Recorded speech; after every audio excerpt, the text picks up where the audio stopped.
Hello, good evening. Michael Mecca. Myself own 749 East Broadway. Just to kind of quickly reiterate, I won't regurgitate everything that some of the other speakers said, but I think to sum it up, I think this is trying to solve for a problem that kind of doesn't exist. Any of these kind of claims are really unproven, and I think some of them people shared the data. But with respect to the actual ordinance, just a couple things I want to kind of address. So parking and enforcement. So first on parking, the ordinance currently requires compliance with existing codes, but it doesn't provide clear objective standards for short-term rentals. So in many neighborhoods, parking's a mix of limited off-street spaces and legal on-street parking. Without clear guidance, it becomes difficult for homeowners to understand what constitutes compliance, and it creates the potential for inconsistent enforcement. Explicitly recognizing lawful on-street parking where permitted would help set clear expectations and reduce conflict between neighbors and property owners. Second, on enforcement, the ordinance allows repeated calls for service to be used as evidence of violation, but it does not define what constitutes repeated, nor does it require that a violation be verified before enforcement escalates. As written, this creates a complaint-driven process where small calls, potentially from a single individual, can trigger enforcement even when a property is operating responsibly. And I think we have the data to show that the vast majority do operate responsibly. I would suggest adding clear thresholds for enforcement actions and requiring verified violations of part of that process. That would ensure enforcement is consistent, objective, and fair to both residents and property owners. I think without clarity, enforcement becomes arbitrary and vague, particularly when repeated complaints can drive action without clear, verified violations. Thank you.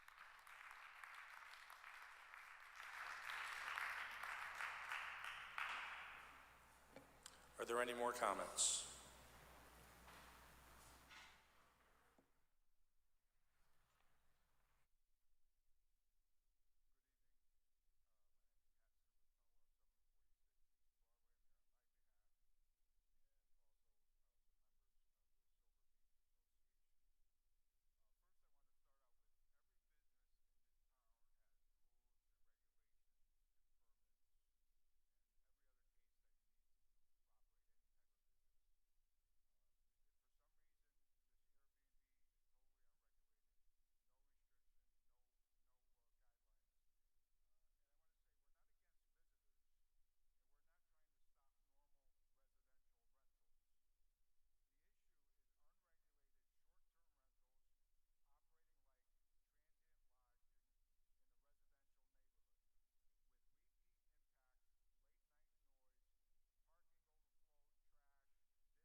Bed and breakfast is defined as owner-occupied and limited, and hotel includes tourist homes.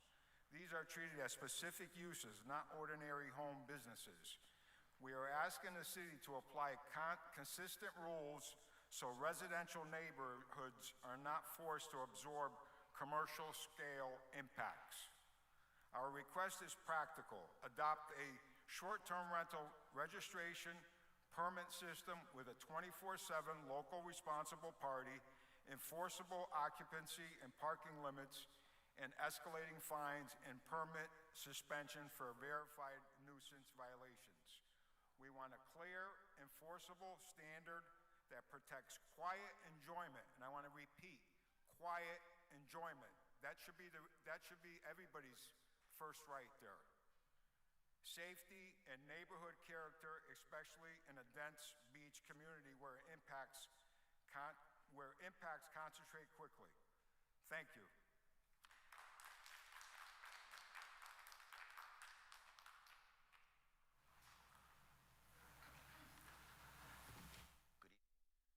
My name is Leo Koutikas. I own Greek Spot Cafe. I also live at 743 East Broadway. I have just 2 points that I want to make. First off, in regards to this Silver Sands Beach Association, okay, you guys, I think, were presented a list of names, maybe 200 people at some point. I don't know if that's true, but we've all been conned. You guys, even me, because my name's on that list too. And I think a lot of these people here are on that list too.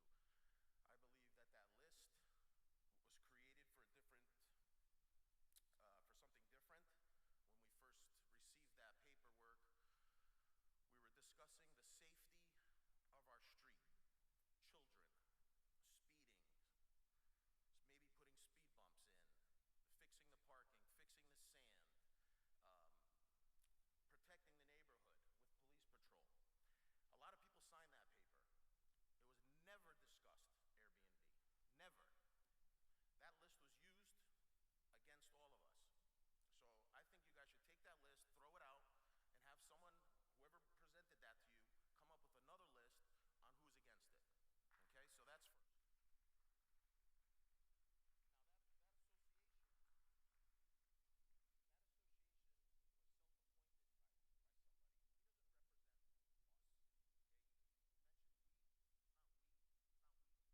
My second point. This city, I've been in here now 17 years. It's a beach town. Been for 50 years. It'll probably be for the next 50 years. Okay, people have been renting. This whole narrative of short-term rental problems, this doesn't exist. One person created this problem. That person has no hardship if this comes into play. Okay? I want you guys to think about something. All these businesses that are down here, okay? We rely on 4 months. A lot of us do. Okay? These 4 months. These people who come in, these owners, I had an Airbnb. We recommend places for these people to go. It's not just my place. I'm talking about the whole city. Everybody is affected by this. Everyone, every business, not only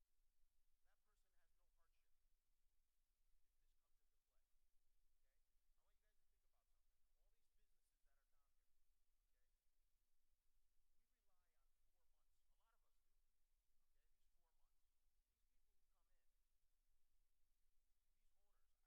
realize this has been going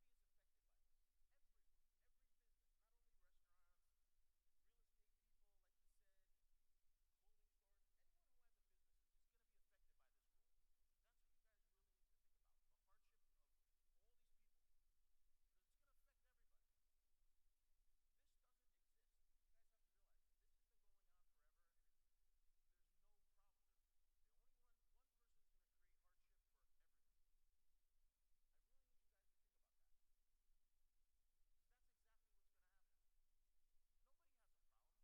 been a waste of time for everybody over one person's personal vendetta against us. I really just need you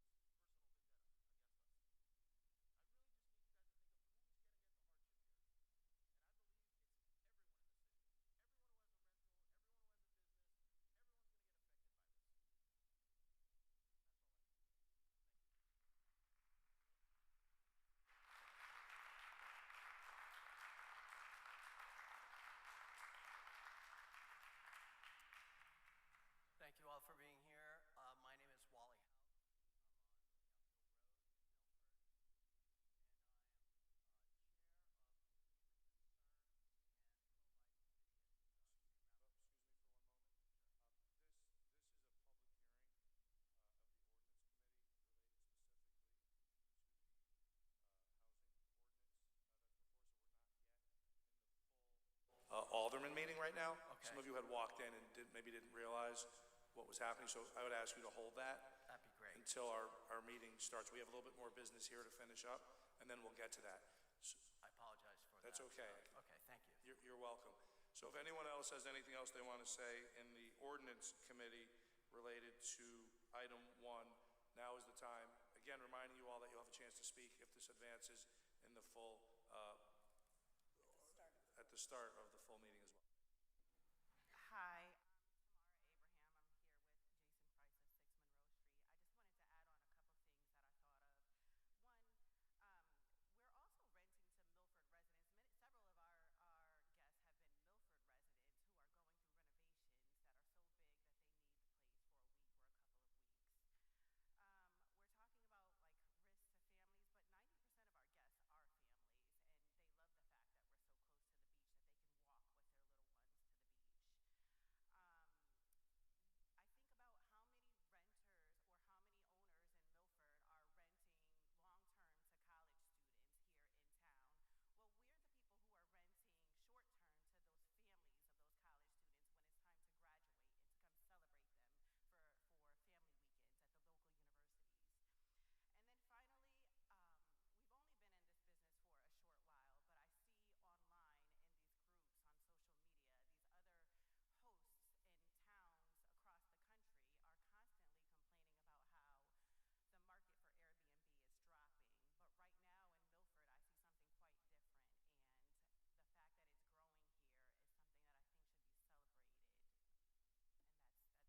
versus just additional regulation.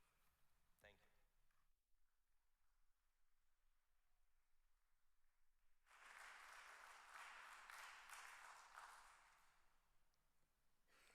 All right, thank you, everybody. Seeing that there are no more comments, I'm going to ask for a motion. Alderman Federico.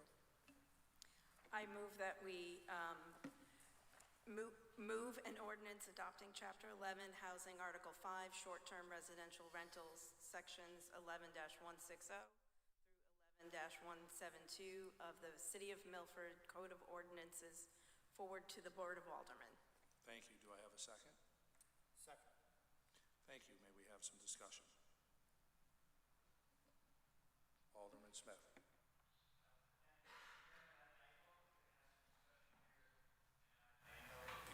The hour's late now, so we can't. So I'm going to be voting no on moving this up, and hopefully we can have the discussion we talked about earlier at the aldermanic level. Thank you. Is there any other discussion? I'll just add to that. I certainly would like to hear more from the city attorney and more from the administration on the kind of the intent and just a synopsis, a summary of the ordinance. But I would like to have it moved forward to the full board for that reason. Thank you. Any other discussion? Alderman Healy. I agree with Alderman Federico. I think it's an important public matter. We've been listening to the good folks who have come forward to talk about this, and there are various opinions that are on it. And I think that moving it forward to the full board, we're going to hear more information and let the full board weigh the comments and the information that's before us. Thank you. All right, thank you. No. Prior to taking the vote, I would just like to comment. Certainly, a lot of thoughtful comments just been brought before us. I think this board's obligation is typically to take an ordinance, although we don't have a lot of time to ask the questions that some of us maybe would like to ask now. We will have that opportunity to do so if this ordinance is moved to be considered by the full board today.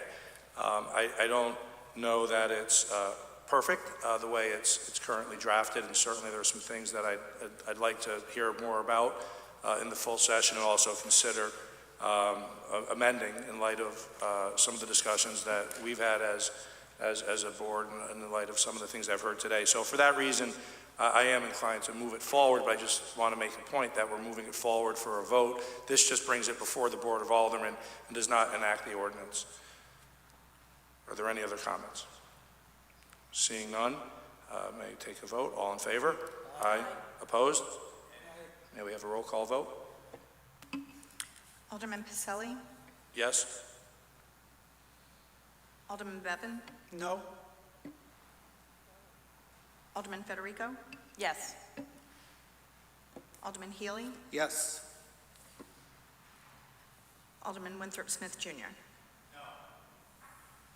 3 yes, 2 no.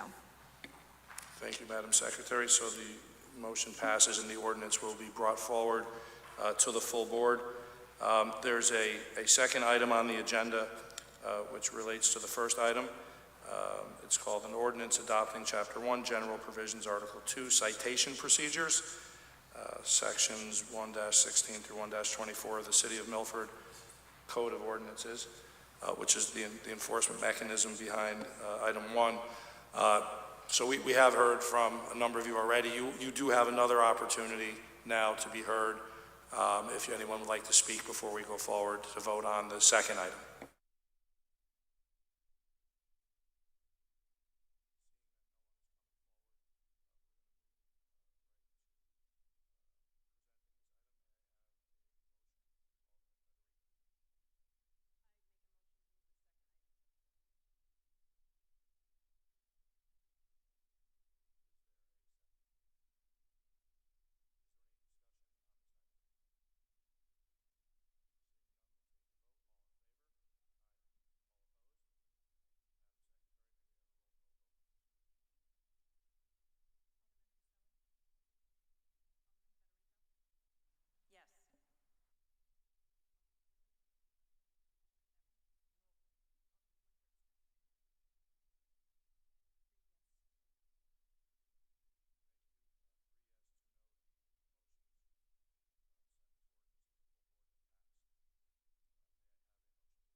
Will the aldermen please take their seats?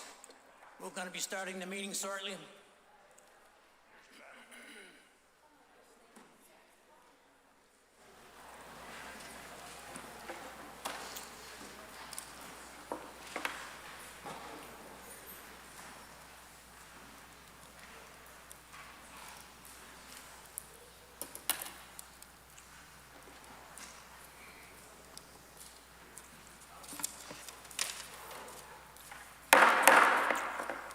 Good evening, ladies and gentlemen. Today is Monday, May 4th, 2026. We welcome you to the May meeting of the Milford Board of Aldermen. Please join me as we salute our flag.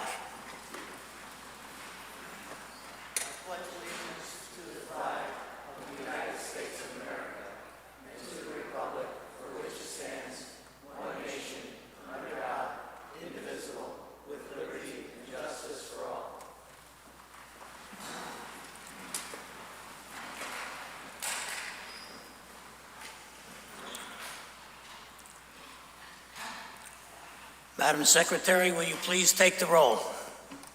Alderman Ali. Here. Alderman Bannon. Here. Alderman Bevan. Here. Alderman Brennan. Here. Alderman Casey. Here. Alderman Federico. Here. Alderman Fowler. Here. Alderman Haley. Alderman Height. Here. Alderman Lombardi. Here. Alderman Pacelli. Alderman Michael Smith. Here. Alderman Winthrop Smith Jr. Alderman Winthrop Smith III. Here. Alderman Vitro. Here. All are present. Thank you, Madam Secretary. We have a quorum, and the mayor has a presentation. Mr. Mayor. Thank you, Mr. Chairman. If you didn't notice, we have a lot of Smiths up here. I'm here to recognize our friends from United Way here this evening. If you didn't notice, there's a ducky in the back of the room. Kind of stands out. Welcome to the ducky. And to Kathy Benetti, the director of United Way. So on behalf of the city, I'd like to recognize their annual duck race. So whereas the annual Milford United Way duck race, now in its 9th year, has become a beloved spring tradition here in Milford. It brings together families and community members. It brings them together to enjoy the beauty of downtown Milford while supporting a vital local nonprofit, Milford United Way. And whereas, as one of Milford United Way's annual signature fundraisers, up to 10,000, that's right, 10,000 rubber duckies are going to be dropped from Flower Memorial Bridge into Milford Harbor and race towards the finish line with a variety of big and small prizes awarded along the way. The inside information is they are taking bets on FanDuel and DraftKings, if you want to look it up. Whereas the funds that are raised by Milford United Way stay right here in our community, where they help support local agency partners and aid residents in need across the city. And whereas the Milford United Way has distributed more than 17,000 diapers to Milford's children and has provided vital support to local organizations serving those in need, including the Storehouse Project, Havens Harvest, Bethel Shelter, Woodruff Family, YMCA Camperships, the Purple Pantry, Bridges Healthcare, the Milford Rape Crisis Center, and the Good Child Development Center. Whereas the Milford United Way is a valued partner to our city agencies and departments, including Milford Public Schools and the Milford Health Department, as we work together to address the greatest needs in our community. Now, therefore, I, Richard M. Smith, the mayor of the great city of Milford, by virtue of the authority vested in me, do proclaim the month of May as Duck Month.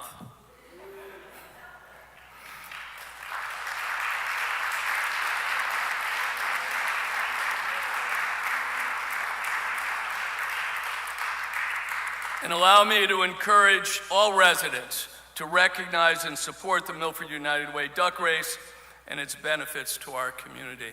Thank you guys for doing all you do. Do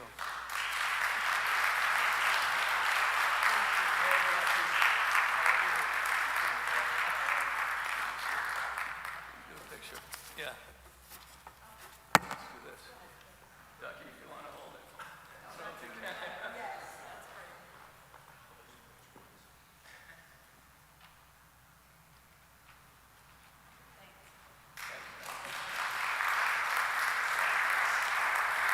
You're lucky I didn't make you all come down and pose with Ducky.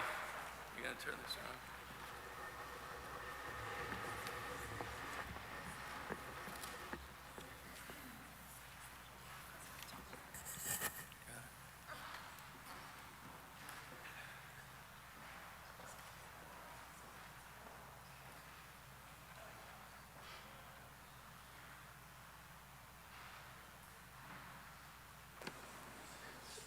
Mr. Mayor, I just wanted to check and ensure that MGAT is up and running and people can hear. I had a couple of people reach out and said they couldn't hear or see the feed. I just wanted to make sure that people were able to see and hear. Thank you.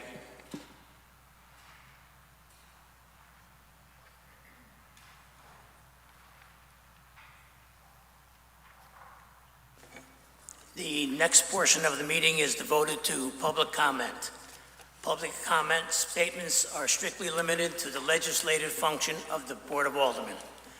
Please use every effort to limit public speaking to the permissible business of the Board of Aldermen. The time limit granted to each speaker shall be 3 minutes. Residents, taxpayers, and electors may address the board, and the board encourages speakers not to express derogatory, insensitive, or offensive statements, or to engage in personal attacks against individuals. Please keep in mind that the structure of our meeting does not allow for a two-way dialogue or to answer any of your questions.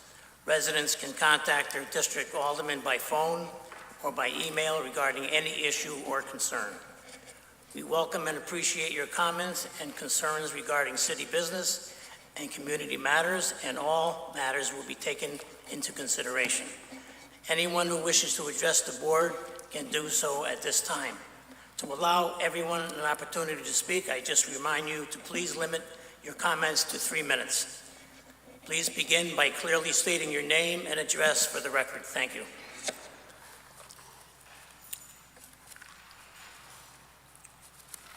Good evening. My name is Elizabeth Simonetti, and I live at 21 Wildermere Avenue.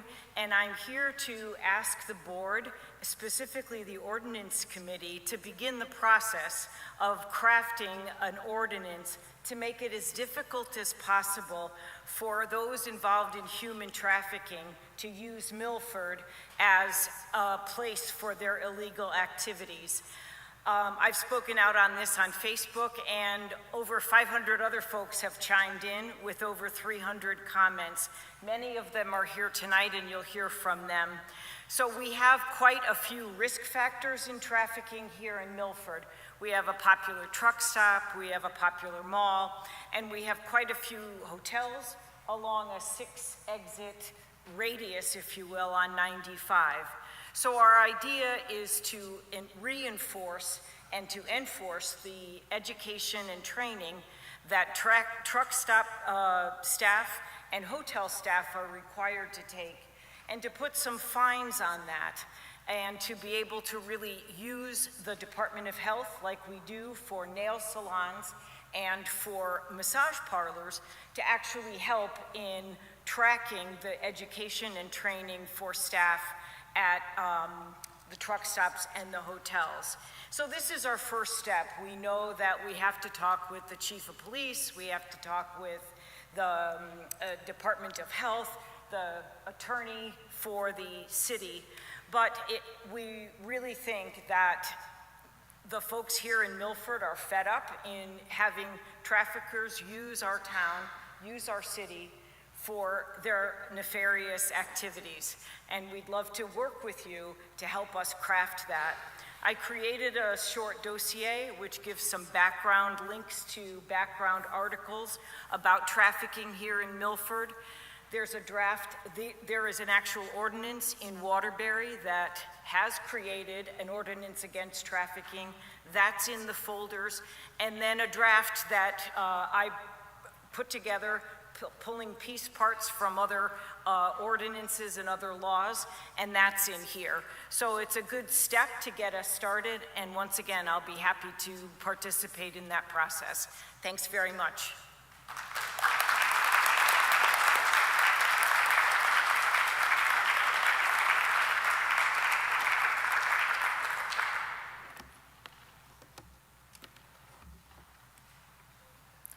Good evening.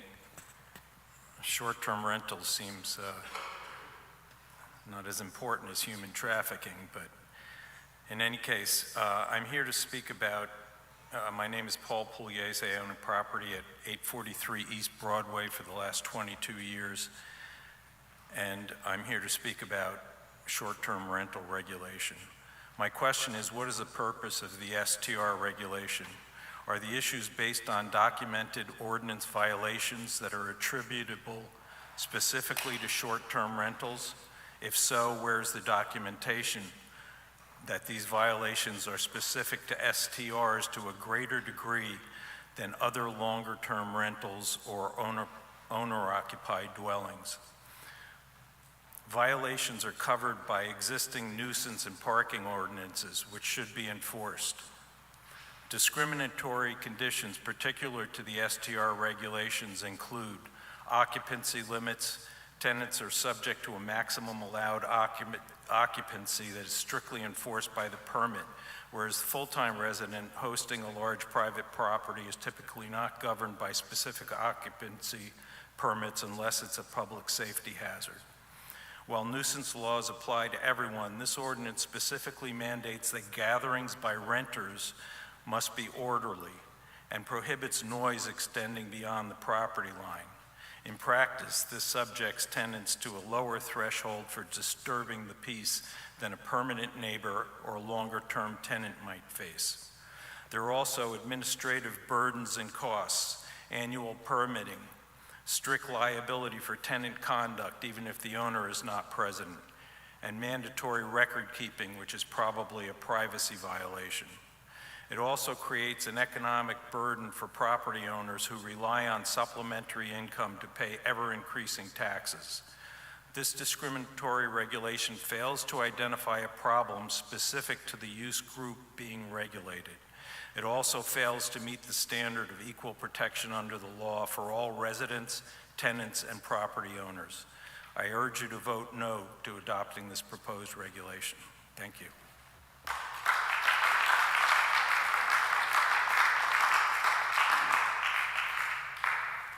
Hi, my name is Theodore, or TJ Theodorson. I own 727 East Broadway. I can only reiterate, where is the beef on this? Where is the question? Some speakers before who not everybody heard, what we consistently hear, out-of-town owners, people getting rowdy. It's like Fort Lauderdale, repeat offenders, trash, disorderly conduct. There's no evidence that backs up that short-term rentals or any more problematic as regular homeowners. In fact, it's probably less. I'll give you a case in point. My house, last year I did a 10-year request to the police department on calls about my home at 727 East Broadway. There was one disturbing the peace call was when I was there in 2016, okay? Subsequent to that, last summer happened, which the first data set I'll pass out, happened. My daughters were using the house. Somebody called the police on them, claimed that they were being rowdy, there was lots of beer cans around, etc. Police report does not back that up at all, okay? So, I just don't see, I see people throw out very broad, general, I don't know if you call them slurs, but they're just generalities, they support us. Let's get some information about, if this is really a problem or it's just a problem that someone says it's a problem. So I'm gonna pass this out. And in this case, there is a person who does repeatedly call. They sent me a snail mail letter about my daughter's party, and in that letter, they claim to be a constable of the city of Milford. So in our ordinance, if we're relying on people, or that's some type of marker on, a bad Airbnb owner, relying on people who call the police is not a very good one. Thank you.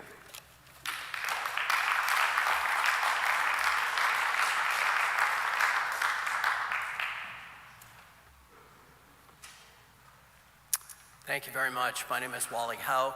I'm 39 Lookout Hill Road in Milford. Of course, in Milford.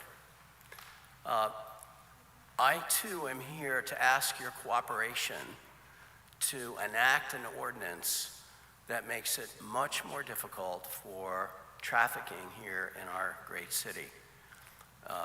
Elizabeth Simonetti spoke earlier, and so there's a number of us here. I'm also the chair of the Human Concerns Committee and the Pro-Life Committee at St. Raphael Parish.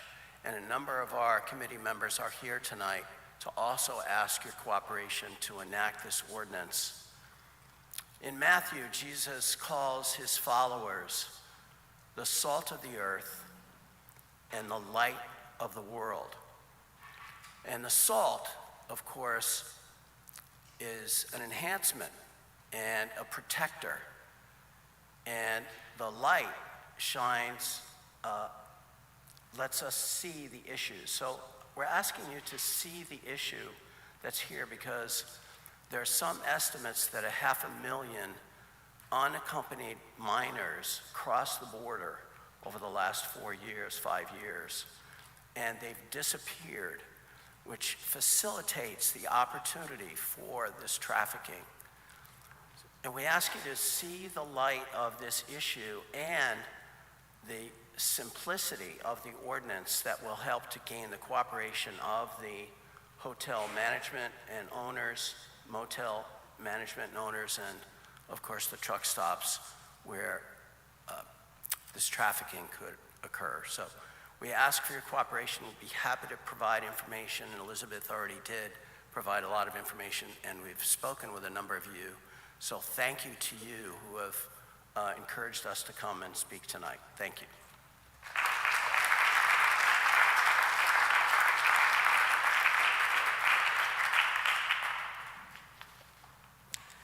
My name is Deborah Abel. I live at 236 Lookout Hill Road. This evening I'm here to present arguments in favor of preserving our current city charter and maintaining the 2-year term for office of mayor rather than extending the term to 4 years. The 2-year term provides voter accountability, which forces a mayor to face the electorate regularly, ensuring decisions on taxes, budgets, development, policing, and services stay closely aligned with current resident priorities.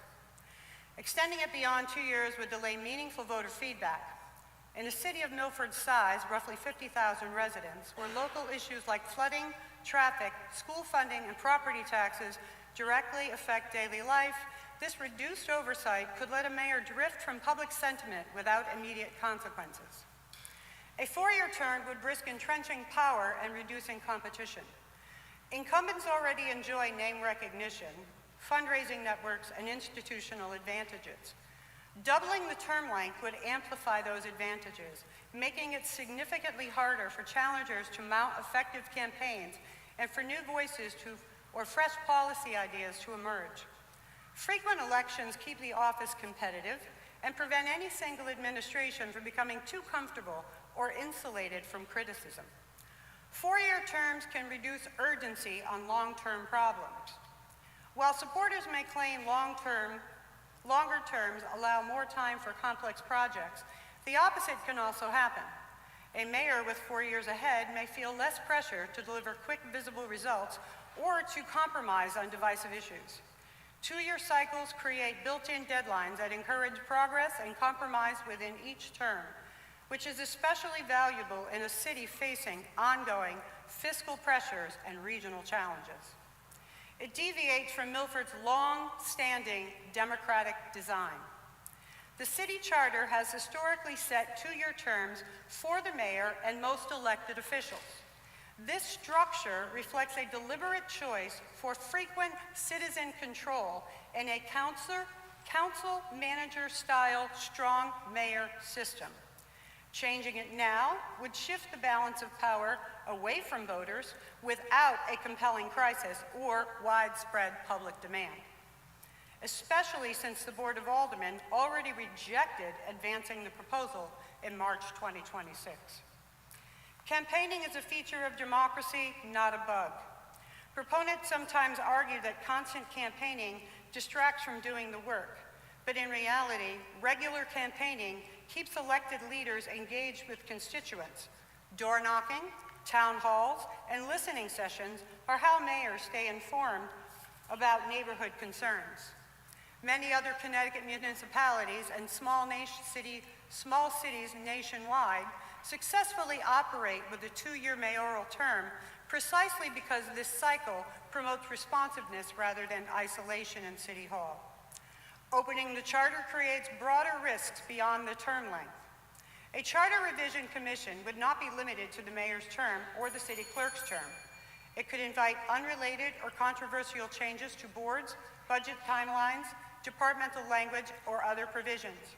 Targeted fixes via ordinance or state statute where possible are preferable to a full reopening. Once the charter is opened, the process becomes harder to control, and voters might end up deciding on a package of revisions they only partially support. In short, keeping the 2-year term preserves the core democratic check that Milford residents have relied on: the ability to hold their chief executive directly accountable at the ballot box every other year each November. Extending the term might promise more stability, but it would come at a real cost to responsiveness, competition, and citizen oversight. If the goal is to simply reduce administrative burden on the mayor, other targeted reforms, such as adjusting campaign finance rules or providing more staff support, could achieve that without rewriting the charter. Thank you.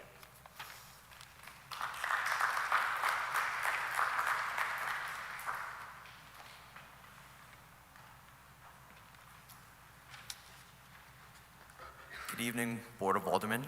Good evening, Mayor Smith. Good evening, Milford residents. My name is Julian.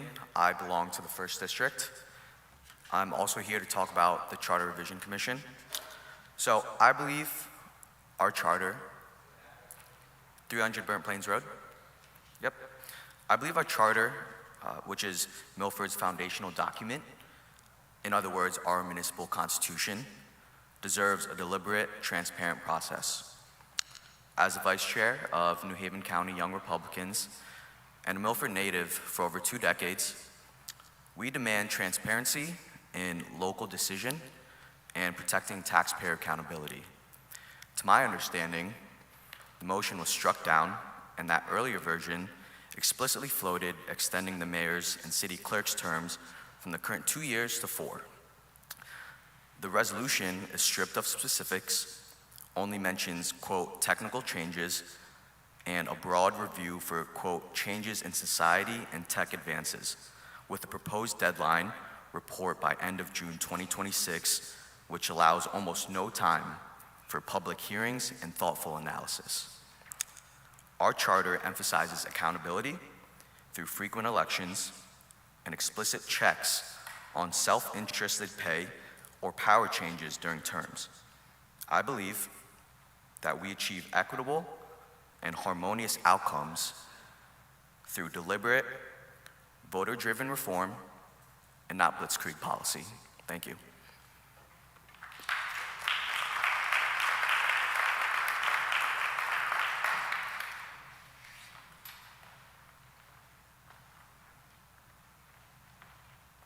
Good evening. Can you hear me all right? And thank you for your service to Milford. I appreciate all the time and effort that you all go into listening to us and making difficult decisions. I'm here to support the ordinance for the citywide ordinance aimed at educating everybody about human trafficking. Oh yes, sorry. Monica Sarter, my husband and I live at 150 Settlers Ridge Road in Milford. I came from the Bronx, 57 years ago. My parents brought us here to get away from this type of awful, awful things that could happen to children. I plead with you that you listen, you read what Elizabeth gave you, you listen to what Wally said, and that you really consider educating everybody about this to help identify this problem. We're between two large cities, Bridgeport and New Haven, and we need to open up everyone's eyes to this problem in Milford. Thank you.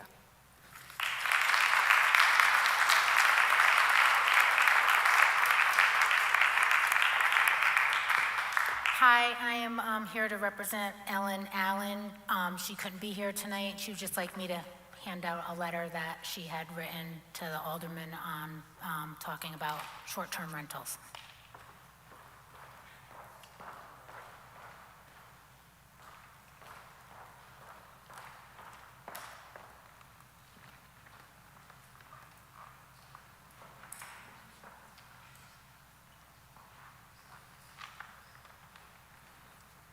Good evening. My name is Laura Wasigis. I live at 58 Greenfield Road. I will be very brief. I am pleased to see the charter revision back on the agenda. I am in favor of the forming of a committee to evaluate the charter and review areas recommended by the Board of Aldermen. Thank you.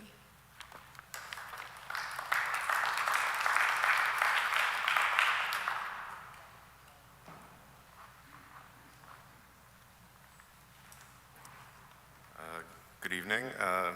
Victor Ng, 691 East Broadway. My wife Kim is here as well.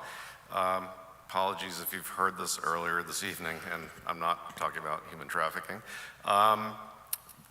Some here have rented homes in the area before buying their homes. It happens a lot. One of our former renters is actually here in-house tonight. Lisa, yeah, she actually rented from us, enjoyed it, and bought her own place here in town. We came to Milford because my aunt and uncle live here full-time on East Broadway. It's been about 30 years that they've been here, and when our house came on the market, we jumped on the opportunity to buy it.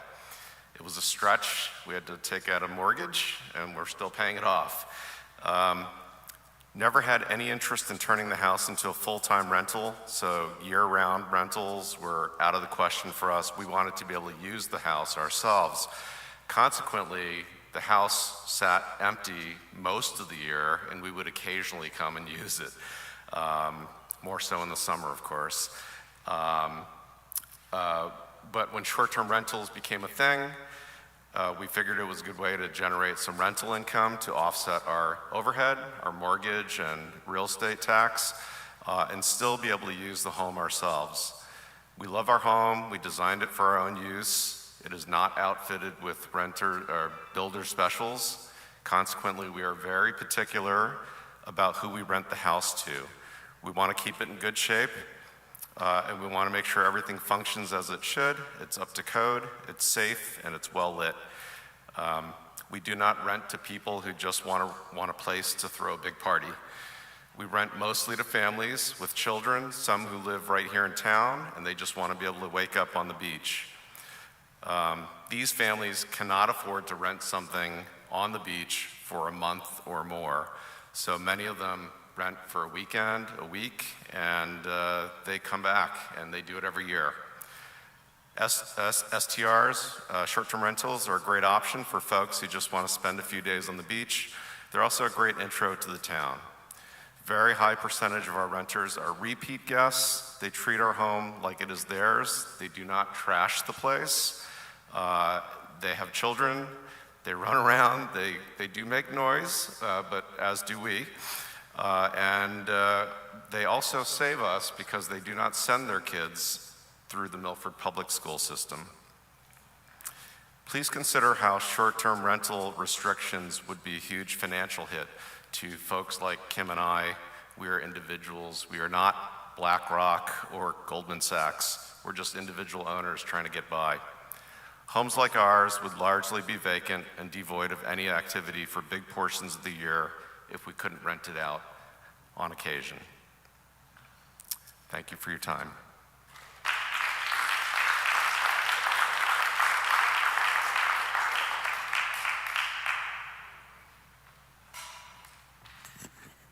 Hi, I'm Sarah Bromley, 27 Norway Street. I wanted to readjust the microphone, and with the exception of the last speaker, say, can we please fix the audio in here?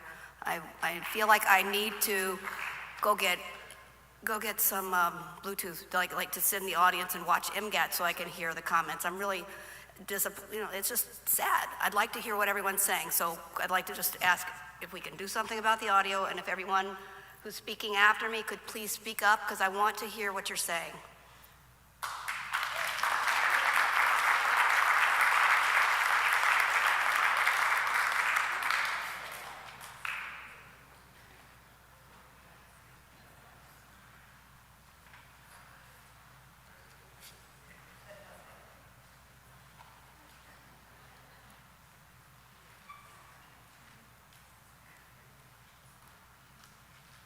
Hi, Beatrice Robertson, and I live at 236 Seaside Avenue. I thought I was going to learn a little bit about human trafficking tonight. I did speak with someone this morning who was trafficked from Milford, and I said, what can I say? And she said, the police failed me, the hospital ER failed me, and the court failed me. So I think if you truly want to know, you need to speak to the people that it happened to and find out why did it happen and why were they failed by 3 different institutions that should have helped them. Thank you.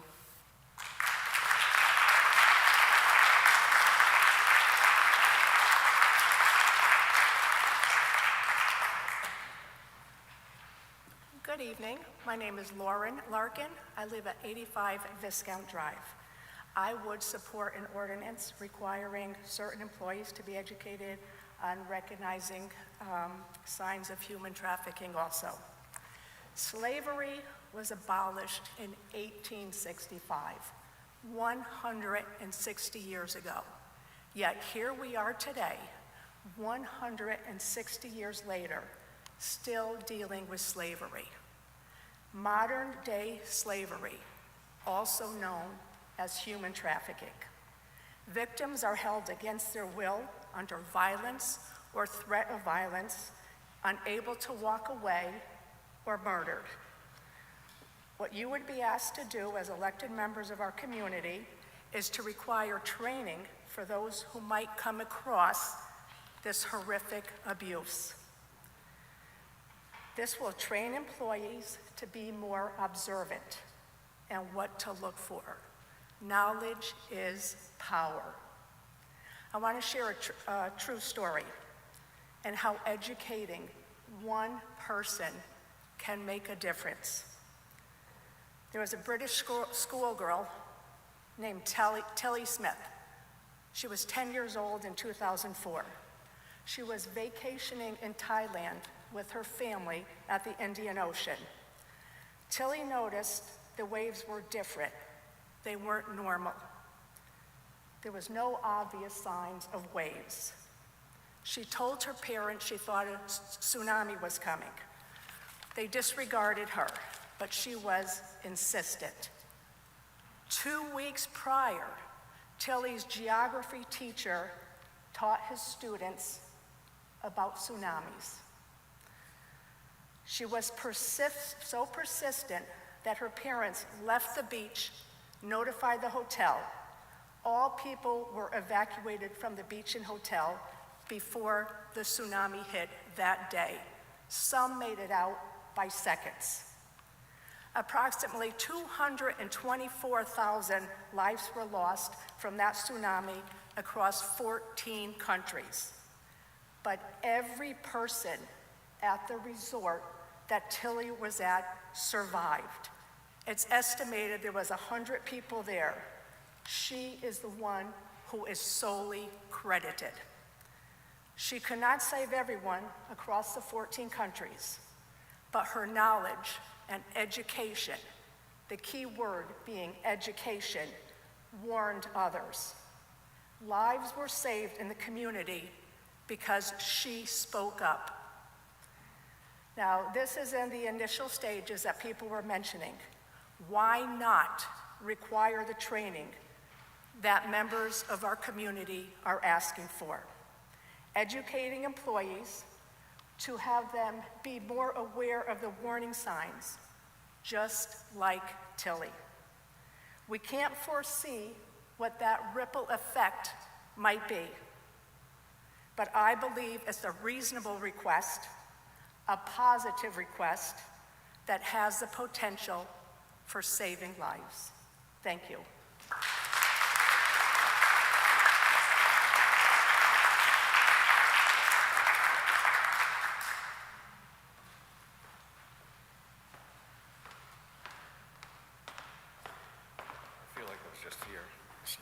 Hi, I'm Simon. I am a resident at 35 Wood Avenue here in Milford. I am also the president of the Walnut Beach Association, and I'm here to talk a little about the short-term rentals of the Airbnbs. One of the main reasons I'm afraid of them taking more and more real estate here in Milford is creating an unavailable space for young families to move into Milford. We have an aging population as it is. It's continuing to age, and we have no way for young people to move in here. Many of these homes are starter homes, or what would be starter homes, because that's where you can make the investment and get your return on investment much quicker. So the homes, like directly across the street from me, there is a house that was turned into an Airbnb. It had been, a good neighborhood to have young families move into, kids playing on the street, and that's all gone. And I live in Walnut Beach, and I've heard people here talking about how the summer business is good for the businesses there. The lack of residents in our area is bad for the businesses there in the wintertime. So there's nobody to go to Nautilus, there's nobody to go to Lazy Lobster, there's nobody going to the coffee house in January, February, because all the houses around there are rented and not lived in. And that's my main concern here, is to keep this as a community rather than just a space for people to vacation. That's a great place to vacation. Milford's a great city, everybody knows it, but we need to keep it as a community as well. So thank you for your time.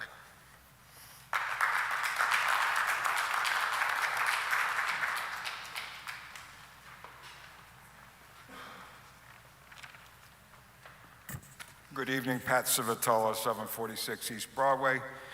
I'm here on my behalf and also members of the Silver Beach Association. Again, we're not against visitors. We're not trying to stop normal residential rentals. The issue is unregulated short-term rentals operating like transit lodging in a residential neighborhood with repeated impacts, late night noise, parking overflow, trash, disorderly behavior, often with no local party who can respond quickly. Milford zoning already distinguishes between normal residential use and lodging for transient for compensation. For example, bed and breakfast is defined as owner-occupied and limited, and hotel includes tourist homes. These are treated as specific uses, not ordinary home businesses.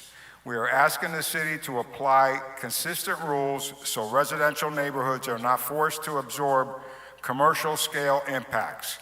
Our request is practical. Adopt a short-term rental registration permit system with a 24/7 local responsible party, enforceable occupancy and parking limits and escalating fines and permit suspension for verified nuisance violations. We want a clear, enforceable standard what protects quiet enjoyment. And I'm going to repeat that again, quiet enjoyment. I think every homeowner in this city and in this country is entitled to quiet enjoyment, especially in a residential neighborhood. Safety and neighborhood character, especially in a dense beach community where impacts concentrates quickly. This is a letter from one of our members. His name is Howard Diamond. He was unable to attend tonight, and I told him that I would address his issues to the board tonight. because he says, my issues were addressed at the Alderman meeting a while ago, but would like to resubmit my concerns for our upcoming meeting. I'm unable to attend. People do not stop at the blinking light on Surf in East Broadway. I would like to suggest to install a camera on blinking traffic signal to record the violators. The police department would make a tidy sum if the offenders were cited, and there were fatal accidents at that intersection years past. Sidewalks are not shoveled within 24-hour required time. Whether they're seasonal property owners, renters, either remove the regulation or enforce it. Simply record the street address, send the property owner a ticket for the violation, or add it to their tax bill. Also, he would like to suggest to get a U.S. Post Office mailbox dropped off, or drop box someplace on East Broadway for the residents there. The median cut-through are plowed by the state plows and are not always cleared by the Milford plows. Residents have to drive down the street till they find a passable cut-through to exit the neighborhood. The mayor ordered the removal of cars along the street for plowing purposes with the penalty to be imposed. Cars were not removed, were not towed at owner's expense, and no tickets were issued. There was a red Ferrari that stayed parked near Caroline Street and East Broadway intersection for weeks with no citation issued. As the neighborhood is abused by the renters who have a careless attitude, it is further abused by the lack of law enforcement for the violating parkers. It seems that because it is a recreational beach resident area, there is minimal, if any, enforcement of vehicular violations. Sometimes I feel the presence of any police vehicle on East Broadway is that they are lost. They don't know where they are. When my garbage and recycling are collected, my containers are left in the street. As the property owner, I am ordered to place those receptacles on the sidewalk on the curb. So why aren't those same receptacles put back where they were ordered to be placed? And also for safety and speeding, there is still a huge speeding issue. Tonight, I was walking with my wife after dinner and walking our dog, and sure enough, a big motorcycle comes barreling down the street at, 50, 60 miles an hour, crazy noise, and then there was another 3 or 4 kids with these electric scooters going like bat out of hell. Again, there is no violation, and I think just by putting a simple speed bumps on East Broadway would eliminate probably 90% of these issues. Thank you very much, and have a good night, and thank you for your service.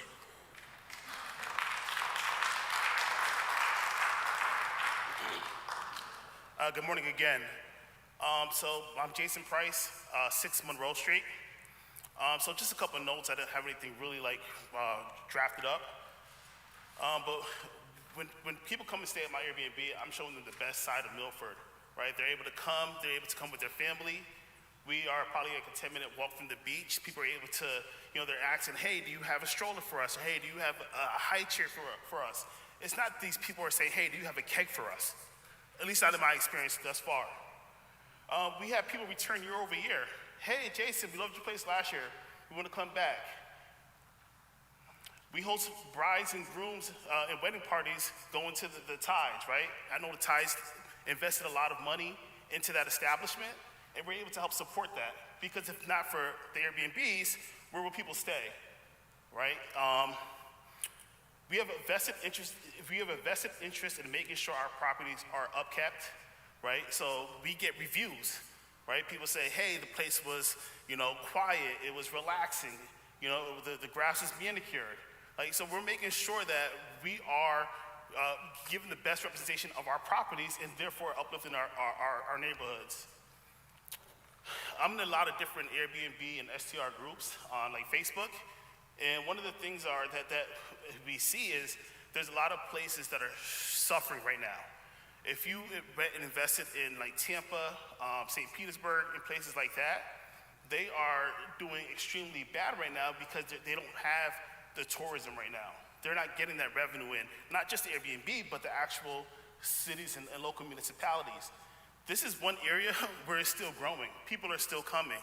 And I don't know why we would want to stifle that as opposed to really watering it and watching it grow even further. There's a misconception. You know, I know Howard mentioned it earlier. Like, I'm not rich. I don't have, you know, 10 to 20 houses. I don't have, you know, 30 different, you know, tenants paying me rent. I'm not a slumlord. I'm somebody just trying to make it. I'm somebody who wants to be able to enjoy the city when we have a vacancy. So if we have, you know, a week where nobody's there, we're at the house. We're enjoying it. We're supporting the local businesses and such. You know, we've supported people who have been relocating, you know, to the area, and they're looking for properties or houses to live in. They're testing out the area. We have traveling nurses who stayed with us for varying pieces of time. One part of the ordinance that I am concerned about is the PII, so personal identifying information, and us being responsible for that. What happens if something gets leaked from me? Am I liable for that? Who's liable for that? I don't know. Hopefully it's not me. Hopefully it's not the town. We don't want to be able to, you know, have anybody have that type of exposure. So like I said, I don't have like this well-written, you know, draft. It's just different thoughts that have been flooding to me while I'm up here listening to other people. I want to make a couple things known. I don't want anybody to come ransack my house nor their neighborhood. Like, I'm paying a mortgage on that house, right? I have a duty to upkeep that house. I have a duty to respect my neighbors. In the last 3.5 years that I've been doing Airbnb, we've had 3 complaints from a single neighbor. 2 of those complaints were against me and my fiance, right? Hey, it's getting a little loud over there. I'm sorry, I'm enjoying my house tonight, right? It wasn't this, you know, group of raging teenagers next door. It was me on one occasion having like a poker night, and then another night she was having a bridal shower. The other time, I'm up, huh? Oh, all right, oh, I'm sorry. I'm like, yeah, I'm killing it, all right. Like, all right, but that's it, all right? Thank you guys, appreciate it.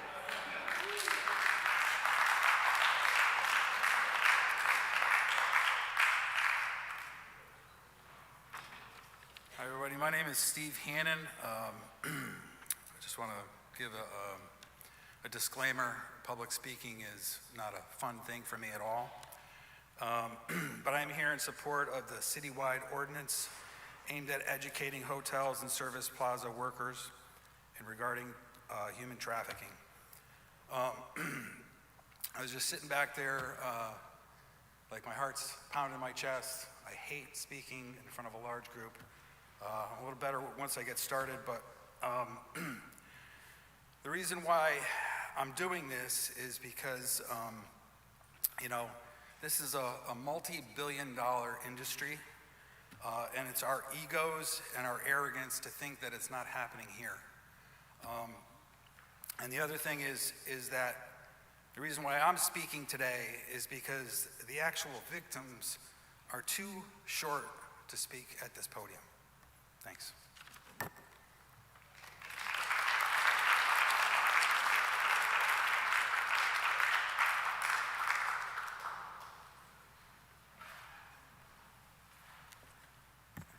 Good evening, everyone. My name is Tara Kolakowski, 771 East Broadway.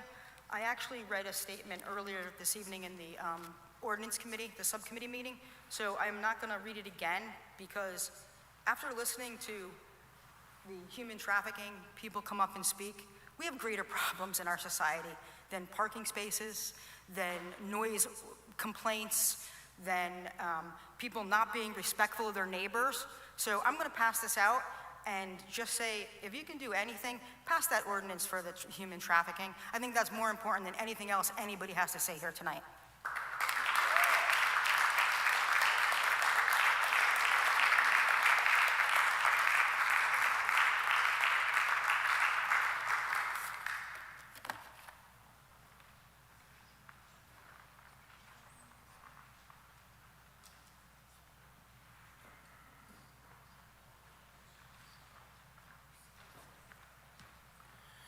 Good evening, Michael Mecca, 749 East Broadway. I'm here to talk about the short-term rentals, but just want to echo the thoughts about the human trafficking ordinance. I think that's obviously very important and fully support getting that passed.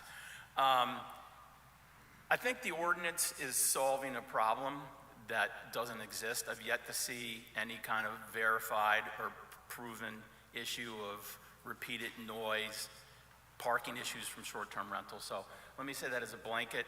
I don't think there's an issue, and I don't think there needs to be restrictions. But I'll just jump quickly to the ordinance and some areas where I think clarity would significantly improve it. It's parking and enforcement. So first on parking, the ordinance requires compliance with existing codes, but there's no clear objective standards for the short-term rentals. So in many neighborhoods, like mine, parking's a mix of limited off-street spaces and legal on-street. So without that clear guidance, it becomes difficult for homeowners to understand what constitutes compliance. It really creates some potential for inconsistent enforcement. So if you could explicitly recognize lawful on-street parking where permitted, that would set clear expectations. Second, I think this is even a bigger issue, is the ordinance allows repeated calls for service to be used as evidence of a violation, but it does not define what constitutes repeated, nor does it require that a violation be verified before enforcement escalates. The way it's written, this creates a complaint-driven process where a small number of repeated calls, potentially from a single person, can trigger enforcement action even when a property is operating responsibly. I would suggest adding clear thresholds for enforcement actions requiring verified violations as part of that process. So that would ensure that the enforcement is consistent across and not arbitrary. Without that, the enforcement becomes vague, particularly when a repeated complaint from a single source can drive action without any clear, proven, verified violations. Thank you.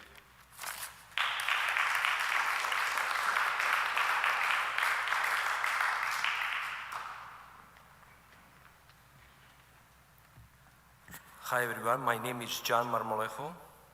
I'm not from Milford, I'm from Stratford. However, I consider Milford my second home since I've been coming for a quarter of a century to attend church services here. I wanted to appeal directly to you for the human trafficking aspect, to really have that passed if you could. I think it's important to sometimes to be pioneers and have a vision of what's before us.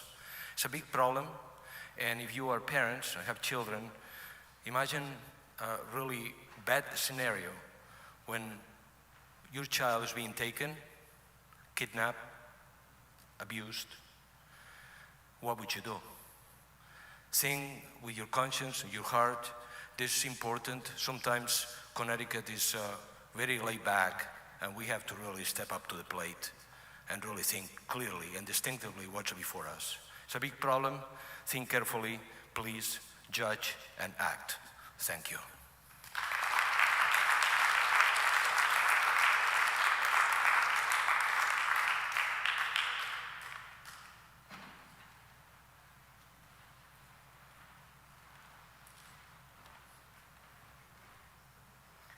Hello again. My name is Adriana Ibarra, and my husband and I own 10 and 12 Laurel Avenue. And I'm here to talk about why I am against the ban on short-term rentals. Just a little bit about us. I grew up in Connecticut. I immigrated here from South America. I grew up between Hartford and East Hartford. And after graduating high school, I joined the Army and met my husband. Between the two of us, we have 40 years of military service in the Army.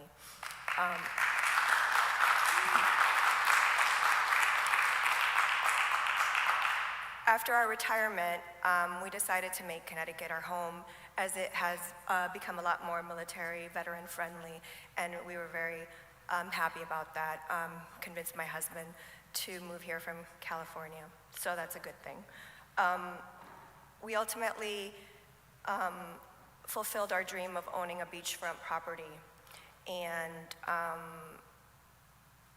about a couple years after that, Tide at Walnut Beach opened up, and we saw a good business opportunity, and we became short-term rental hosts. This is our job. We take it to heart. We love our guests. We meet each guest. We tour them. We tour the house with them. We show them the area. We give them the rules. These are great guests, and they're from all over the country, but they're also local. They're also here from Connecticut. They're people that are having their weddings at Tide. They're people that have something happen to their home and they need a temporary place to stay. Traveling nurses. These are people from all different walks of life that need a temporary place to stay. The thing with the parking, I'm not quite getting how they're able to narrow it down to short-term rentals. There's a parking issue, but it has nothing to do with short-term rental guests, and I don't know where they're getting that from. Our houses, our guests park in our houses. There's garages, there's driveways, and that's where they park. I don't know where that is coming from, but that is not an issue. There are parking issues, but it doesn't have to do with short-term rental guests. I ask you to consider not putting any restrictions on it, because this is how we make our living. This is what we do. We take it very seriously. We enjoy meeting our guests, and if you do this, we don't have a job. So I really want you to consider that. Thank you.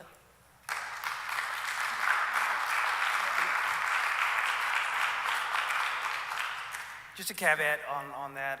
I feel as though, these little onesies and twosies that are being brought up, I think it's unfair that we're being painted with a very wide brush as far as we all are doing this, we all are doing that. There are these onesies and twosies, but I think it's unfair that we're all being blamed for those minor issues that are being done out that way. So I just wanted to put that out there. Thank you.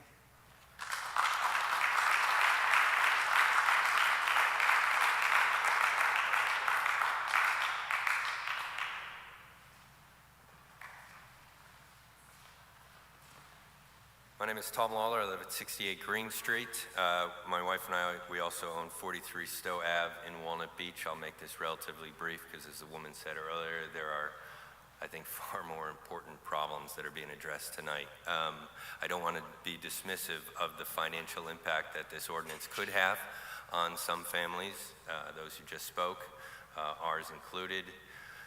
Let's just address problems that are actually happening, have a data-driven discussion, and not put undue onerous regulations that frankly are compliance checks that may not be enforced. They're going to cost the city, and they're going to be a waste of time.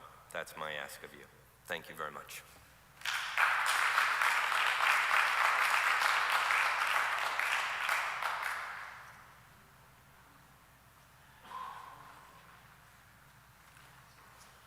I should have wrote it down. I'm back up here again. All right. My name is Leo. I live at 743 East Broadway. I'm the owner of the Greek Spot Cafe also. I'm going to try to keep it quick. I expressed myself earlier. I just had 2 points. I believe that this narrative of short-term rentals is just a narrative. It doesn't exist. This is something that's been going on in this city for years. I think we've taken it too far. People are complaining about parking. It's got nothing to do with these people renting homes. There was a community, our beach community, they put together some association. I was conned into putting my name on it, as a lot of these other people were also. I think you guys should get rid of that. You shouldn't even look at it anymore. If if someone wants to present something just for Airbnb, I think that's what you should be looking at, not this 200 list of people who complained about it. Because where are they tonight? There's nobody here. Just the people that we're trying to protect ourselves and our businesses and our rentals. All these people who have these homes, they tell all their renters where to go. So my point is that there's no hardship here for anybody except us, business people, people who own homes. Everybody in this city is going to get affected if you guys go with this ordinance. And it's not just me, it's not just like breakfast, lunch, dinner people. We're talking about real estate people, small business owners, everybody. Everybody who has a business relies on these 4 months, especially in this town because we are a beach city. So I really want you guys just to really think about that. Whatever's been going on, it's been going on. It's going to go on for 50 more years. It is what it is. But the hardship is going to be on us. It's going to fall on us. The people who live here, the people who have the rentals, the people who have businesses. You guys want to cap all this stuff? You're just going to hurt us. You're not hurting anybody else. We're the ones who are going to take this hardship. Whoever presented this a year ago, he's got no hardship. He's complaining about parking now and safety. Where are all these people? Where are the 200 people on this piece of paper? They're nowhere to be found. Just us. The people who have hardship are here. So just please take that into consideration when you make this decision. You're not hurting him, you're hurting us. The people who are here. Thank you.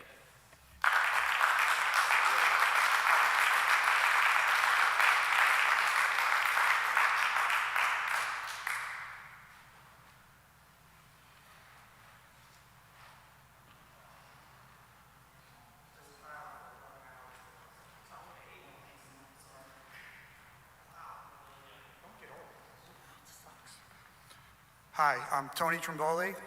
Dawn and I live at 764 East Broadway, and we are truly blessed, and it's an amazing place to live.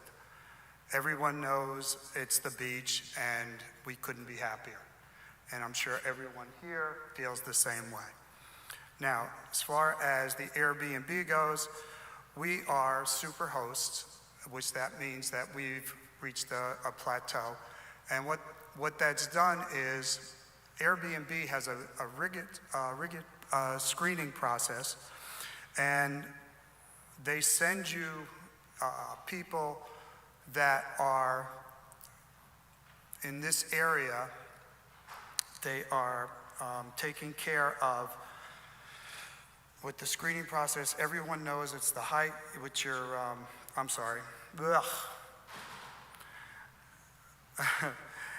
Being with Airbnb, they screen their people. That's basically what I'm saying. So when we get people in, we've already been pre-screened, which is unlike regular long-term rentals. So if you have someone there for a long term, you don't know what you're getting. It could be anything. It could be, I remember years ago, a lot of kids on the beach were from college, and then that was a serious problem. As far as, excuse me one sec, as far as the parking goes, everyone knows, like from Memorial, you could go on East Broadway right now and park anywhere you want. It's totally open. But it's like a light switch. Memorial Day to Labor Day, there's a problem. And because we live there and we know what's going on, there are a lot of people that come from New York and they'll park on East Broadway, to give you an example. Why? Because then they don't have to pay to get into the park. So those are certain things that have happened, but it's always been that way. Can there be something that could change that? That I'm not sure of. But just in the last year, when they redid the paving, they took away a lot of spots. I'm not sure if you guys know that, but it adds a benefit because it gives you better line of sight when you're coming out of the side streets. So that is a safety issue, and that is, it's good that they did, it's good that they did that. But on the other hand, it limits parking. So I know myself, when we're there, we have a driveway. There are a lot of places, a lot of people that don't have driveways. I just want to thank you for your time, and you guys have a good night. Thank you.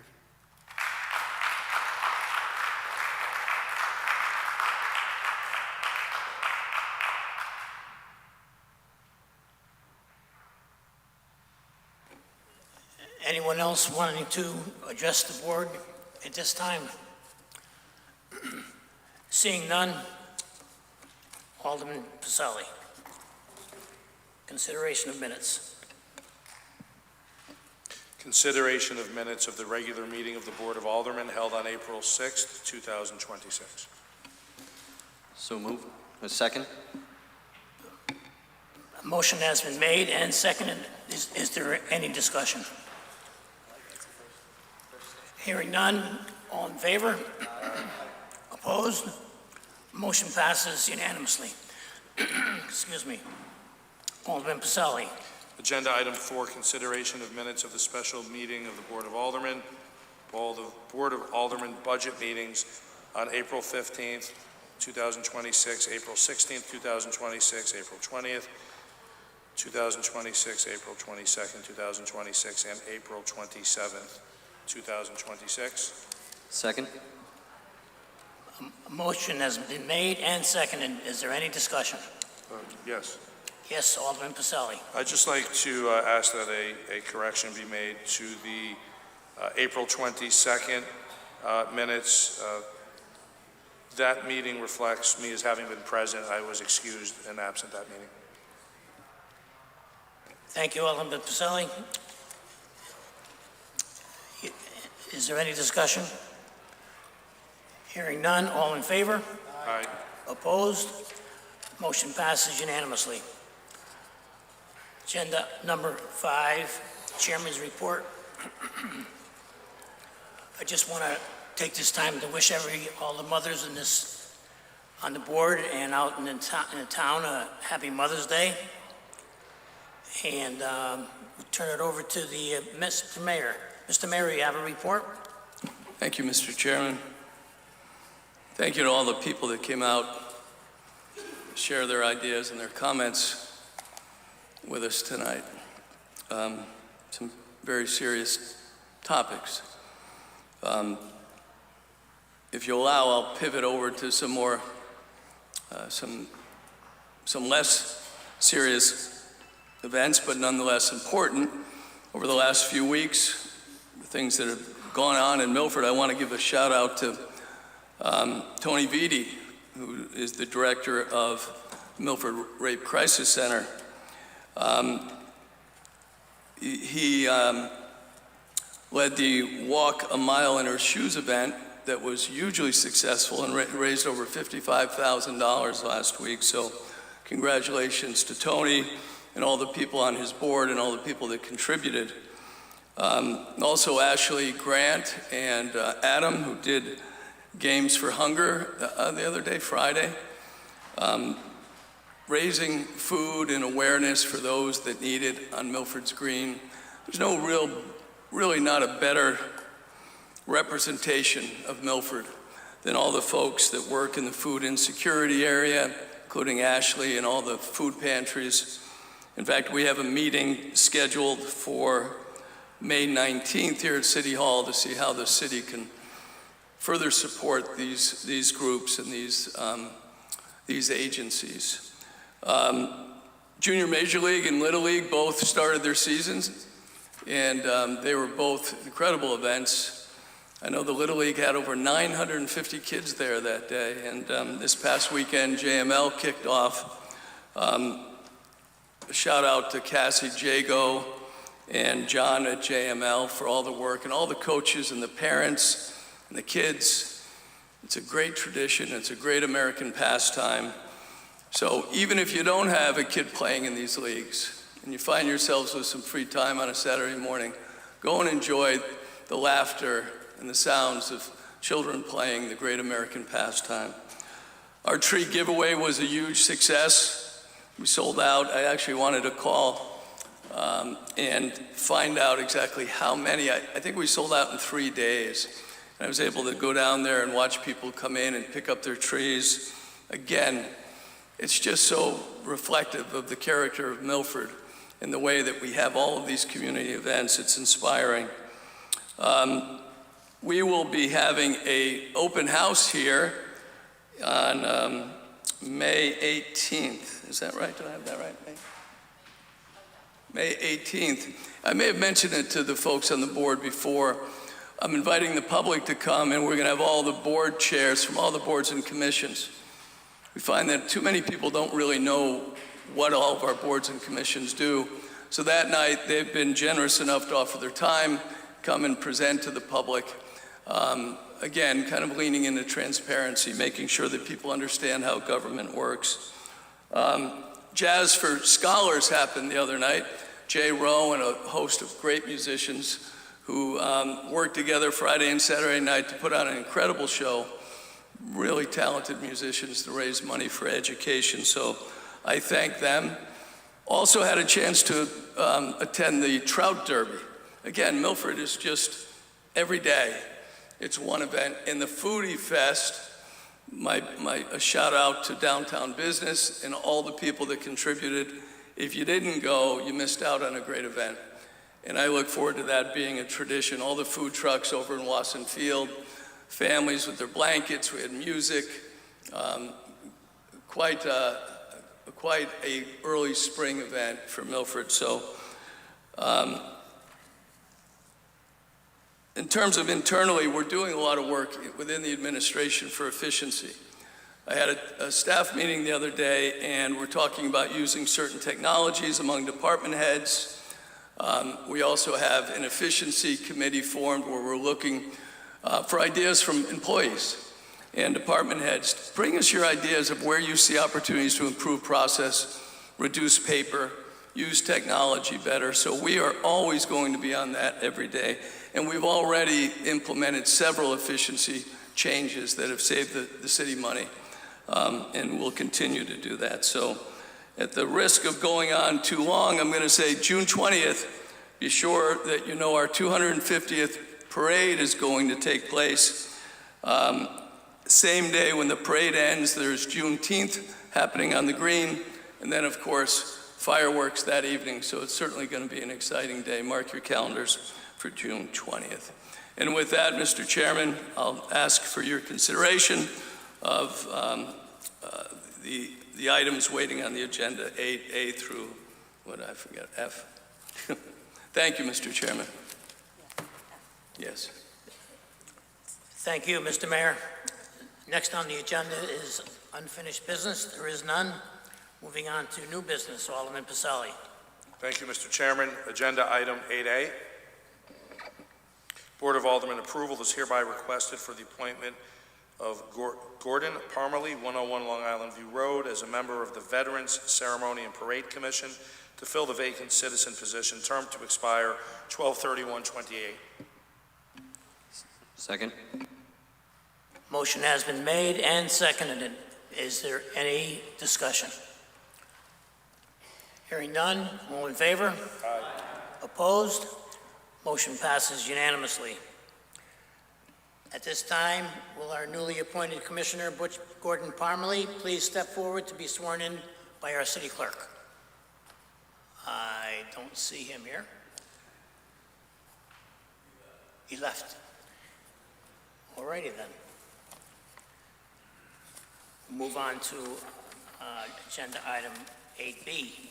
Alderman Pacelli. Agenda item 8B, Board of Aldermen approval is requested for the attached tire collection program covered entity agreement between Connecticut Tire Stewardship LLC and the City of Milford, and to authorize the Mayor, Public Works Director, and City Attorney to take all steps necessary, including signing all documents to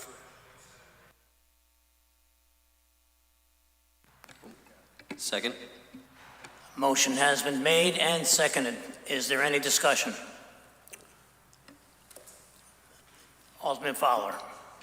Thank you, Mr. Chairman. Through you, I don't know who to best address these questions, but I see our Public Works Director, Chris Saley, in the back.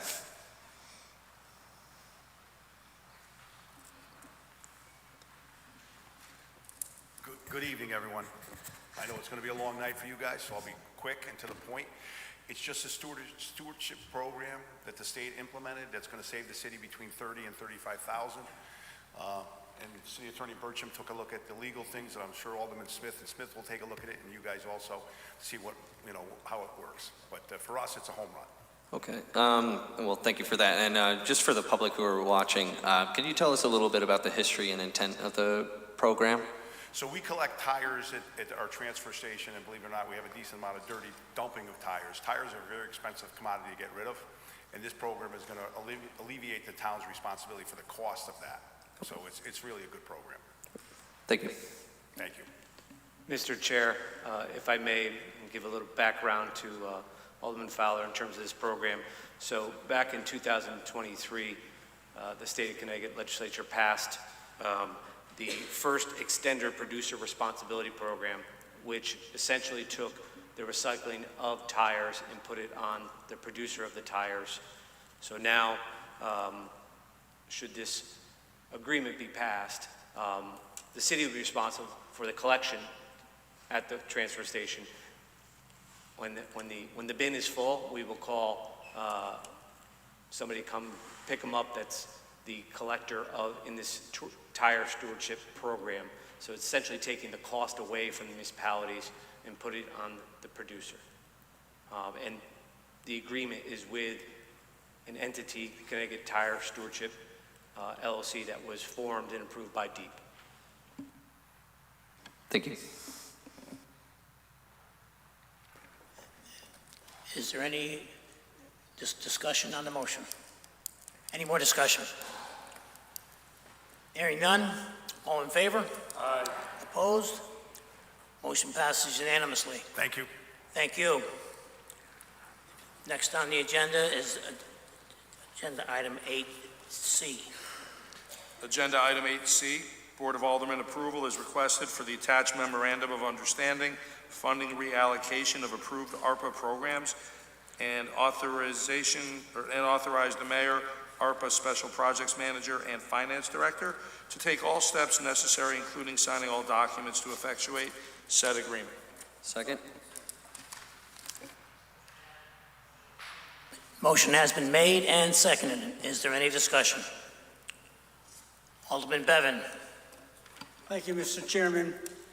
I see that this was at one time an ARPA fund that went to the Health Department to build their new building, to which we did not do.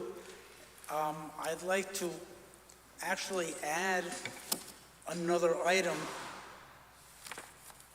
to the list of where we're spending the money, seeing that the total project fund remaining is $744,388.93. I'd like to add to the list of who we're giving the money to $120,000 to the Milford Senior Center, $30,000 to go for the food and nutrition, and the other $90,000 for their use as they see fit. Thank you, Mr. Chairman.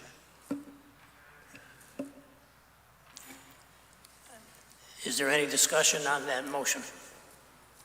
Mr. Chairman, if I may, we are limited to a list of approved ARPA projects, and just using it as a department funding is not an option for us, although in fact, I asked the same question to Nancy, who's our ARPA facilitator. So there is a list of projects that all the expenditures have to fall into, and they've been approved as ARPA projects.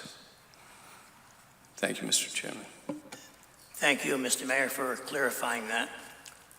Alderman Wynne Smith III. Thank you, Mr. Chairman, and through you, is this funding allocation, would this be disapproved? Because I don't, when you think about it and you think about COVID hit seniors maybe the hardest. And we're talking about the senior center, and we're talking about funding for the senior center for projects there. I feel like that would be an approved project for the use of the ARPA fund. So if it's not disapproved, if it's not disallowed, I don't see any reason why we wouldn't be able to pass this amendment. Mr. Chairman, I'm not sure what the nuance of disapproved means. There is a list of projects that exist. It existed before I came here, that are eligible for ARPA money. Giving money to departments at the department level, absent a project that's been approved, is not allowed and would be rejected. As I said, I actually talked to Nancy about that, and we've spent a lot of time exploring how to allocate these funds. So I don't know if it's disallowed or it's what is allowed and permitted are existing identified ARPA projects that preceded me. Thank you, Mr. Chairman. Thank you, Mr. Mayor.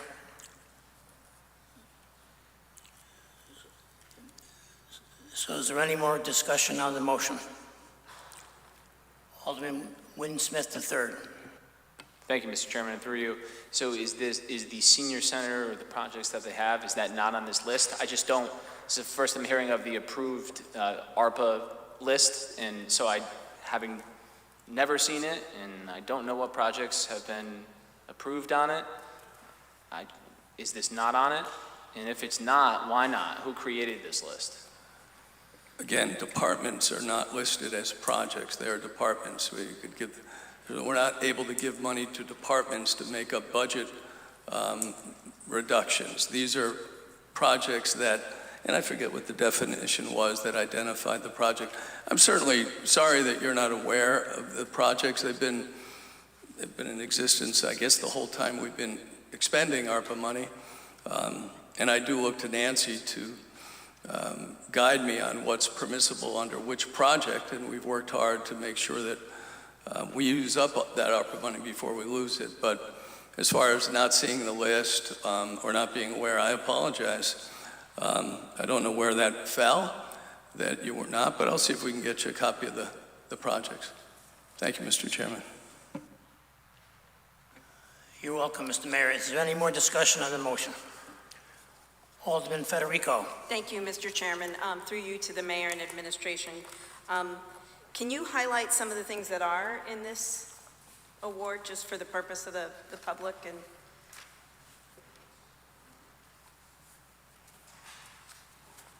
So let me tell you what we were up against. We came in, and as you know, money had been allocated, actually been pulled from different sources to create a fund of about $4.9 million that was at one point through this board targeted for a health department building in the Wasson parking lot. When I came in mid-November, early December, we got together with some architects and some builders to say, can we possibly build this building for $4.9 million? And the answer is absolutely not. It was probably going to be about $14 million. So I don't know that going down that road with $4 million to build a new building without having had the larger discussion about bonding another 10. And of course, there was some debate about whether we should build a building in the parking lot. That notwithstanding, we wouldn't be able to spend the money in time, and we risked losing the money. What we decided as far as the health department goes is, have we done our due diligence? Have we examined space needs for health and what the city already has without having to spend $14 million to build a building in a parking lot? I am currently looking at assessing space availability in the Parsons building, where we certainly haven't designed or allocated space usage in that building efficiently. We're also looking at perhaps some modifications to Stern Hall over at the Academy, as well as doing some repairs and upgrade to the current public health building. So we're looking at other more cost-effective options. What you have in front of you is a list of projects that we settled on as we go through trying to look at city priorities. Where are these monies best spent to address the needs of the city? So we're doing some work with IT in purchase of UV keys, which are required security keys. We're looking at police vehicles that were part and came under a project that we were able to, and we actually were able to take that out of the budget. We were going to use vehicle acquisition dollars to do that. We'll be able to use some ARPA money for that. And also do some work in the dispatch center and the police station for police and fire, to name a few. I'm just looking at the list.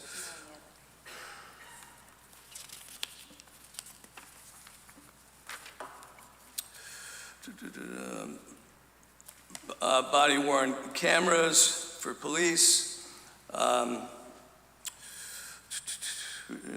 Scope of vehicles from police, which we've already purchased a new command vehicle for them out of these dollars.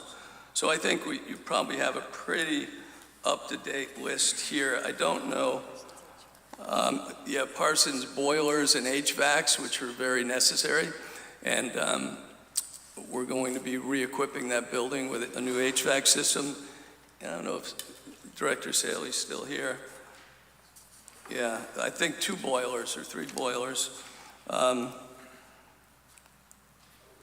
Yeah, the communication system at the fire department and so on. So you can see these are all very worthy projects that we'd have to fund anyway. And fortunately, we'll be able to use this ARPA money in time that we won't risk losing it in December. So I see 2 things at the end that I also want to highlight. One is $59,000 that actually goes towards updating the fiber optics at the senior center.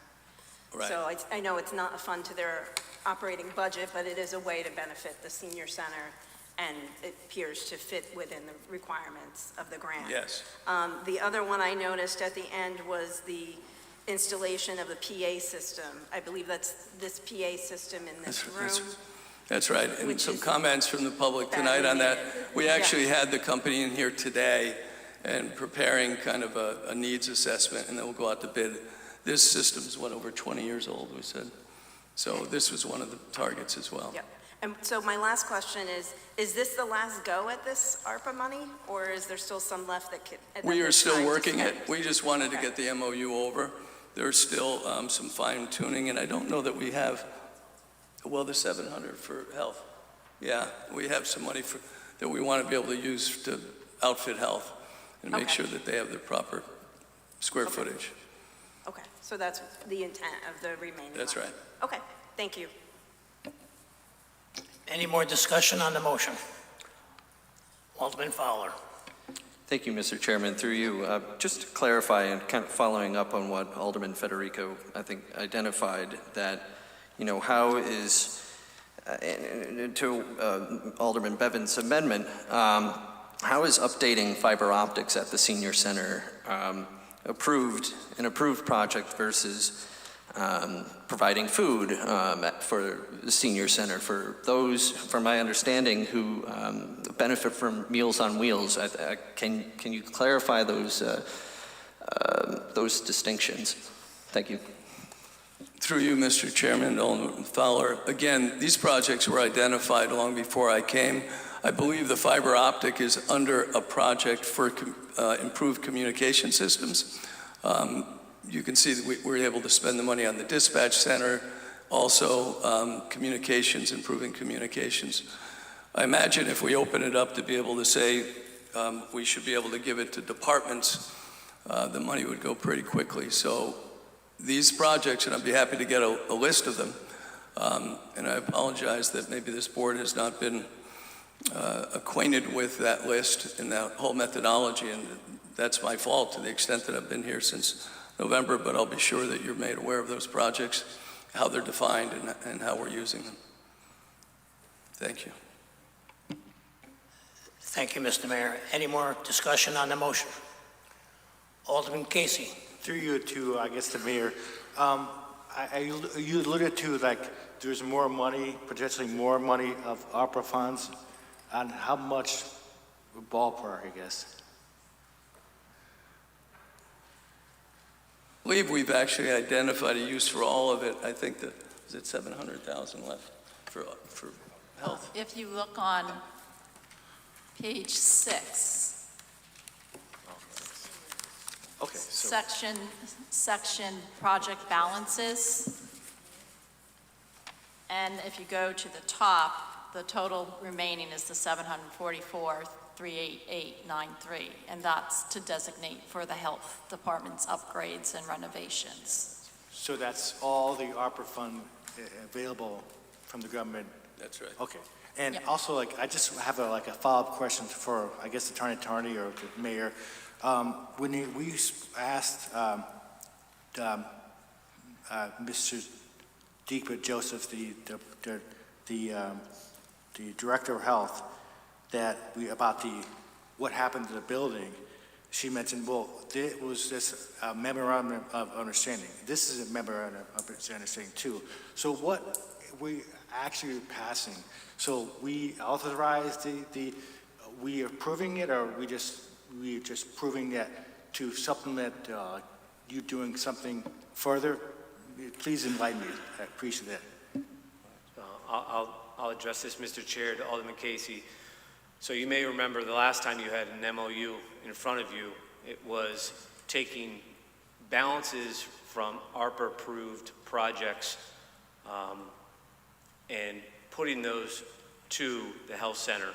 The MOU is necessary to be compliant with the ARPA guidelines, so that initially the health center didn't have sufficient money. We took balances from other projects that had balances left over, put it to get to that 4.9, and the MOU memorializes that agreement.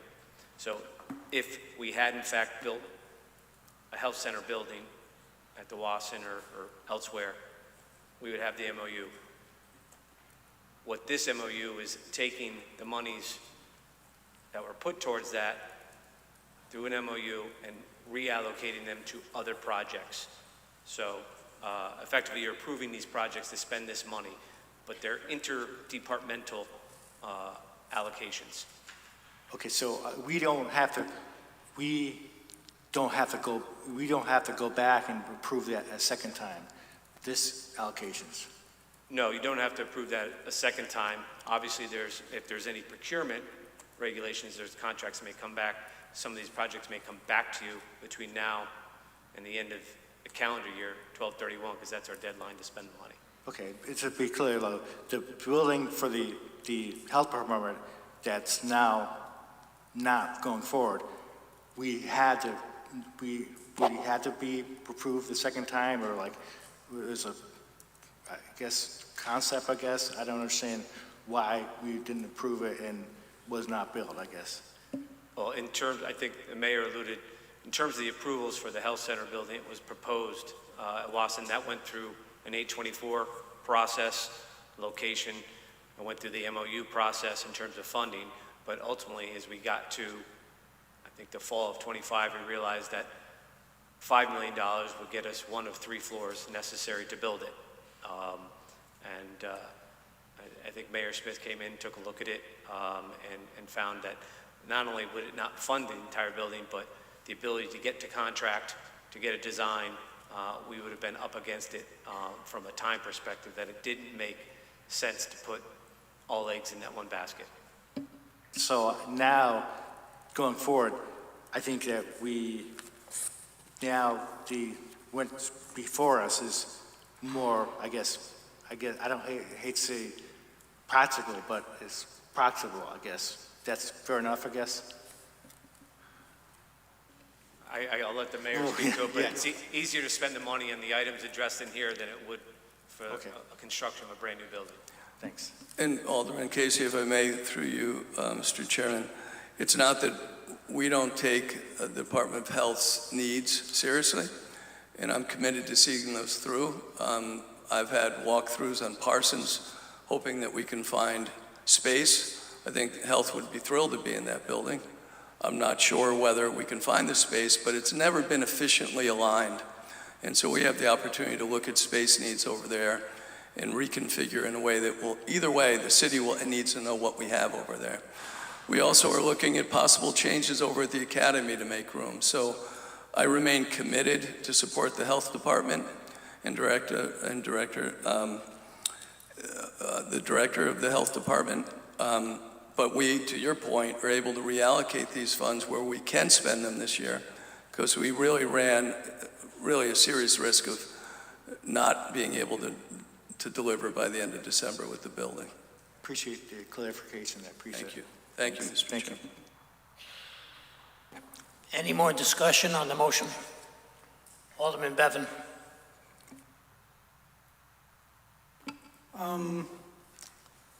I believe the motion is on my amendment.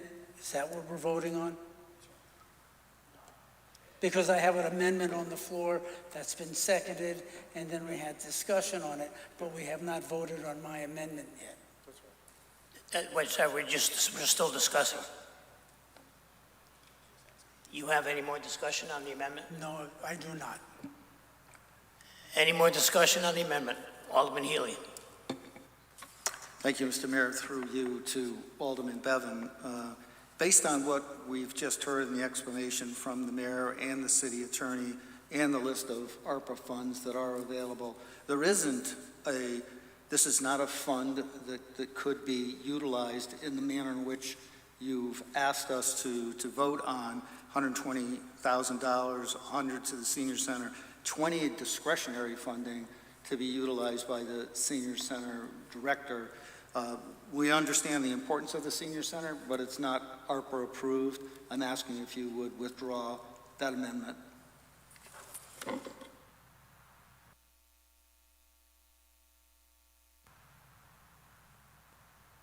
Alderman Smith, Jr. Thank you, Mr. Chairman. I recall the somewhat difficult and contentious debate last fall on the allocation of the ARPA funds for the building that hasn't gotten built, and I guess will never be built. And it was represented to us at that time, as I recollect that discussion, that if we didn't allocate those funds, we were going to lose them by December 31st of 2025. And here we are now in May of 2026, and the funds still haven't gone away, and now we're being told we're going to lose them by the end of 2026.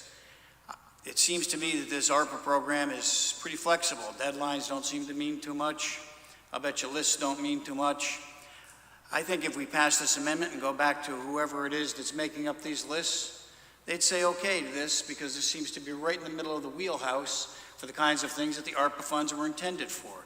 I suggest we go forward with this amendment, and then we see if our friends at whoever is generating whatever lists are being generated will modify their lists like they seem to have modified all their other deadlines and everything else with respect to ARPA funds, and we get this money over to the senior center. Thank you. Mr. Chairman, if you will, I beg Alderman Smith's consideration. I don't believe, I could be wrong, but I think the date was always December of 26 and not 25. I wasn't here for that meeting, but I would just check that, because as far as I know, it's always been December 31st, 26, so it might be worth we'll have to check on that for you. Thank you. Any more discussion on the amendment? Hearing none, all in favor? Aye. Opposed? Aye. Roll call vote, Madam Secretary, please. Alderman Ali? Yes. Alderman Bannon? No. Alderman Bevan? Yes. Alderman Brennan? No. Alderman Casey? Yes. Alderman Federico? No. Alderman Fowler? Yes. Alderman Healy? Alderman Height? No. Alderman Lombardi? No. Alderman Pacelli? No. Alderman Michael Smith? No. Alderman Winthrop Smith Jr.? Yes. Alderman Winthrop Smith III? Yes. Alderman Vitro? No.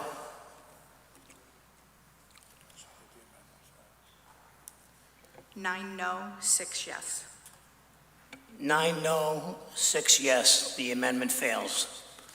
Back to the original motion. Any more discussion on the original motion? Alderman Pacelli. Thank you, Mr. Chairman. Through you to the board generally, again, I just would like to point out my dismay with the fact that that item, that motion to amend was not withdrawn, and we just had a vote, and there was a large number of people who voted in favor of it. After hearing from the city attorney and the mayor that those funds couldn't be allocated there. So I don't understand the purpose of that vote, but, you know, be that as it may, I think a vote yes in favor of that vote, of that amendment is problematic when, in fact, we're told that we could not allocate the funds to those items. So I just want to be on the record saying that. Thank you. Alderman Baselli, is agenda item number D. No. We're still on the original motion, I'm sorry. Any more discussion on the original motion? Alderman Fowler. Thank you, Mr. Chairman. Through you, just a follow-up comment and a question. I mean, the reason why we voted yes to that amendment is because the senior center wants to feed our seniors well, and we thought that was a dutiful thing to vote yes on.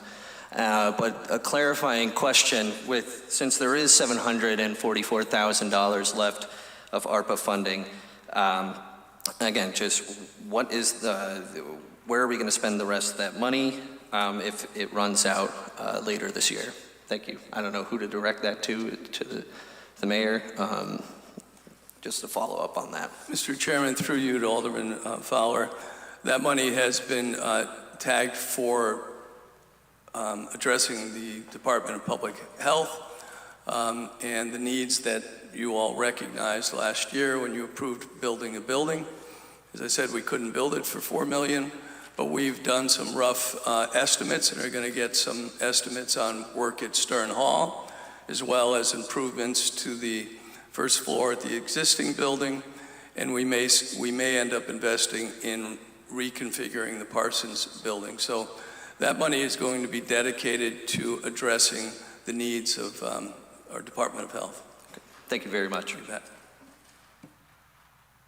Any more discussion on the original motion? Hearing none, all in favor? Aye. Opposed? No. Roll call vote, Madam Secretary, please. Alderman Ali? Yes. Alderman Bannon? Yes. Alderman Bevan? Yes. Alderman Casey? Yes. I'm sorry, Alderman Brennan? Yes. Alderman Federico? Yes. Alderman Fowler? No. Alderman Healy? Alderman Height? Yes. Alderman Lombardi? Yes. Alderman Pacelli? Yes. Alderman Michael Smith? Alderman Winthrop Smith Jr.? Alderman Winthrop Smith III? No. Alderman Vitro? Yes. 12 yes, 3 no. 12 yes, 3 no. Motion passes. Thank you. Thank you, Madam Secretary. Alderman Pacelli, agenda item 8D. Agenda item 8D, Board of Aldermen approval is requested for the attached resolution regarding charter revision. Second. Motion has been made and seconded. Is there any discussion?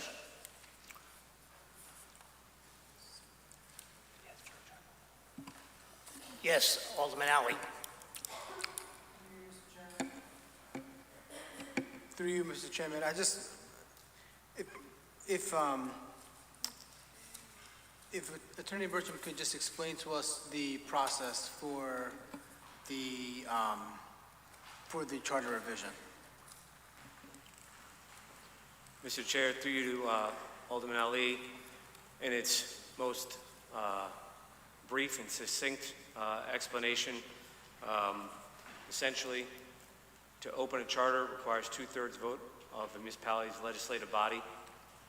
Commission is then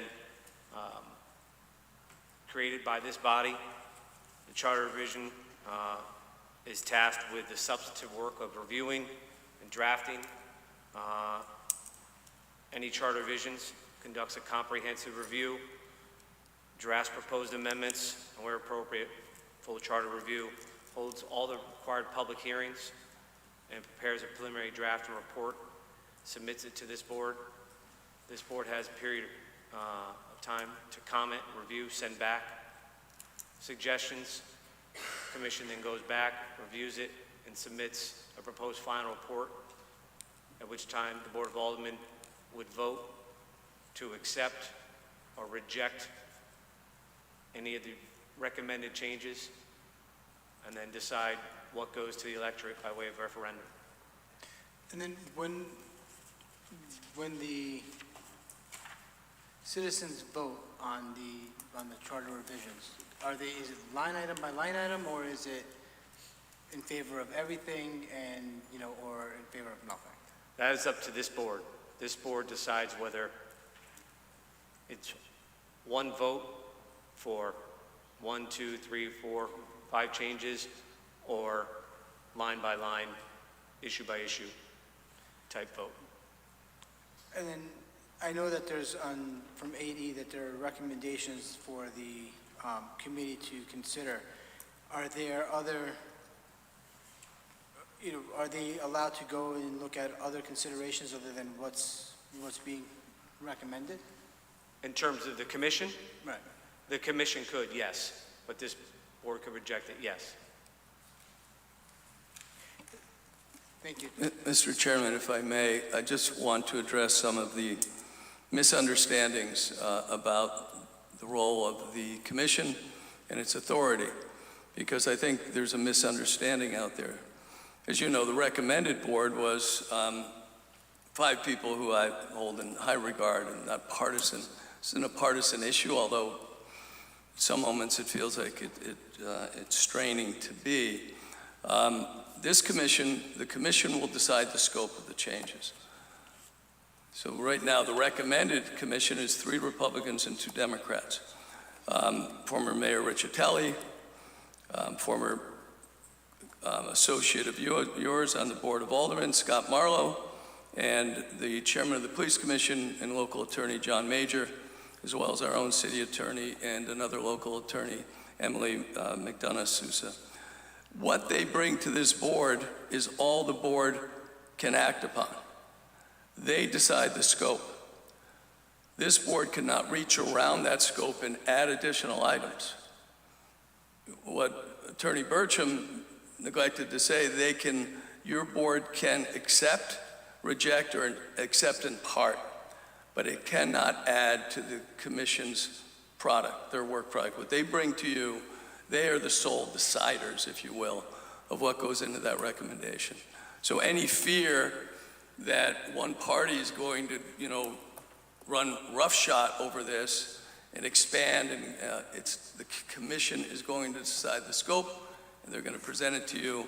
You cannot add to it. This board cannot add to it. So I hope that addresses, and ultimately, the point that was just made, and one reason I struggle to understand why anybody would oppose it, being that it's been 43 years. Our current charter is inconsistent with state statute, with city ordinances, with department names in our city. I testified in Hartford back in February to take away the responsibility of cities to pay to publish articles, legal notices in papers. Nobody reads it. We still have to publish our annual report at the cost of thousands of dollars. The law changed, but our city charter still requires it. 43 years since that was changed. And this is the thing, there's talk about community involvement and awareness. There is no greater community involvement process in all of government than this one. 3 public hearings, and then ultimately a referendum where the voters in this city get to decide. I trust the voters. I expect the people on this board will trust them too. You can say, we're not going to open it because we don't trust the citizens are going to make the right decision. I trust they will. And with the right people on that commission, the work that we have to do, we'll make quick of it. Thank you, Mr. Chairman. Any more discussion on the motion? Alderman Fowler.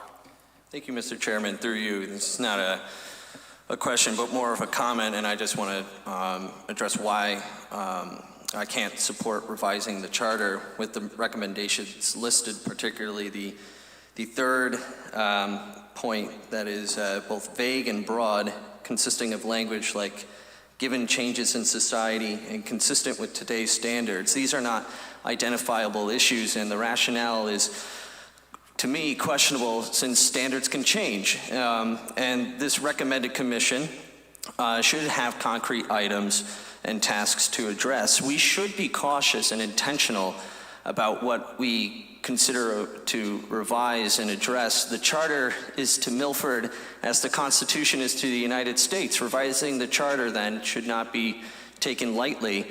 And I think, why the rush now? Why this year? Because to me, the third recommended item is not transparent enough. And I can't in good conscience vote to change our governing document without a clear pathway of what we're trying to remedy that will impact the city for the better. The charter should be treated with intentionality, respect, and an upfront openness. And this framework should transcend time, not just to today's standards. So I just want to give the people why I will be voting no tonight on opening this charter revision. Thank you. Mr. Chairman, if I may, just to respond to Alderman Fowler's point, and I apologize for this, I think any recommendations on that page in front of you is confusing, because the commission decides the scope. The mayor doesn't decide the scope or recommend things that they have to adopt. This board does not. So any recommendations are probably just what you see in front of you. The commission decides scope, and the people decide whether what we presented them was right. I trust the people. Thank you. Any more discussion on the motion? Alderman Lombardi. Thank you, Mr. Chair. Through you to the city attorney, you had mentioned that there are 3 public hearings that happen. Is that correct? Yes, required, yes. Yes, thank you. And the first one, correct me if I'm wrong, happens before any work gets done. We have a public hearing, or the Charter Commission has a public hearing open to anybody in the city, any taxpayer in the city, where they talk about what they want to see revised in the charter. Is that correct? Yes, before a charter review commission commences any work, they have to have a public hearing to hear from the public what they think of the charter and what they think should be changed. Excellent. So that the commission can hear from the public before they start their work. Great. So while we have these recommendations on a page, these are just simply recommendations, and ultimately the city is deciding and the voters are deciding in multiple steps along the way what's going to go into this charter revision, correct? That's how the statutes are designed, yes. Thank you so much. Any more discussion on the motion? Alderman Bevan. Thank you, Mr. Chairman. Through you to the city attorney. The mayor made a statement saying that this board cannot add anything to whatever the committee comes back with. My question is, can this board take away something that the board brings to us? Mr. Chair, through you to Alderman Bevan, yes, they can. Thank you. Thank you, Mr. Chairman. Any more discussion? Alderman Smith III. Thank you, Mr. Chairman. Through you, I echo the sentiments of Alderman Fowler. I too trust the voters, and my time on the board and my time in this city, what Milford residents care about and appreciate are protecting their businesses, protecting their families, lower taxes. I think we have our priorities askew. We should be focused on decreasing the mill rate for Milford residents. We should be focused on lower taxes. We should not be focused on whether the mayor gets a 4-year term, whether the city attorney, the city clerk gets a 4-year term. these principles are askew. So I appreciate wanting to clean up some language that you believe is outdated, Mr. Mayor, but there are other proposals in here and considerations that are just inappropriate. And we have far more important issues in this city than deciding on that. So if you would be able to assure this board that we are not going to talk about term limits for the mayor, or we are not going to talk about term limits for the city clerk, and we're just going to focus on cleaning up outdated language, or we're just going to be focused on complying, having our language in our charter comply with state statute, I think that would be appropriate. I think most people can get on board with that. We've already heard these other proposals be proposed to this board, and this is not what Milford residents care about. Thank you, Mr. Chairman. Mr. Chairman, if I may respond. First of all, we can do more than one thing at a time. This is not taking up our focus on, and trust me, and you know better because you've been in my office to look at some of the fine work we do with dealing with budgets every day and dealing with hundreds of issues every day. This is certainly not a focus that would take us away from priorities, but I love the rhetorical move. And maybe I wasn't clear, and I apologize, but the mayor does not dictate, nor does it have any authority over what the commission does when it is impaneled. I can't tell you what they're gonna or what they're not gonna do, neither can this board. You can talk to them, you can call them up and tell them things you'd like to see in it, but ultimately it is at the discretion of the commission that we impanel for the purposes. So if I haven't been clear on that, let me be clear. There are no recommendations that have any standing in this. The commission will decide its scope based upon its public hearings, based upon its dialogue with you folks, and ultimately with the voters of Milford by putting forward a recommendation and trusting that the people of Milford, who sometimes don't agree with the great decisions that are made on this board, believe it or not. And here we're giving the people a chance to have direct involvement, to be able to say yes or no on the charter revision. I look forward to giving the people, and do again trust the people, to understand the issue. And I look forward to their involvement in this process. Thank you, Mr. Chairman.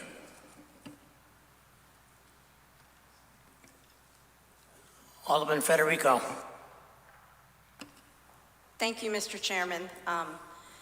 Through you to the board, I have a copy of the charter in my hand, and it was originally adopted in 1959. It was revised in 1962, 1963, 1966, 68, 70, 72, 73, 75, 77, 1980, and November 8th, 1983 was the last revision.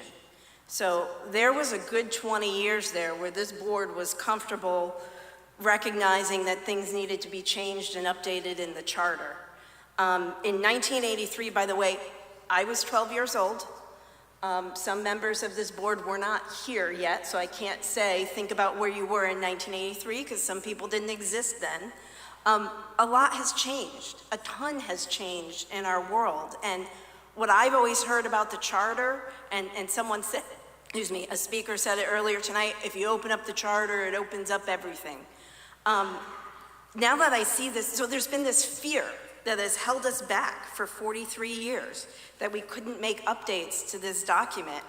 Now that I see the process, it's very, very transparent. At least 3 public hearings, and the final say going to the voters at the ballot box. I don't think we could get more transparent than that, and I think it's time to push aside the fear that has held this document up for 43 years and make some necessary revisions. Alderman Healy.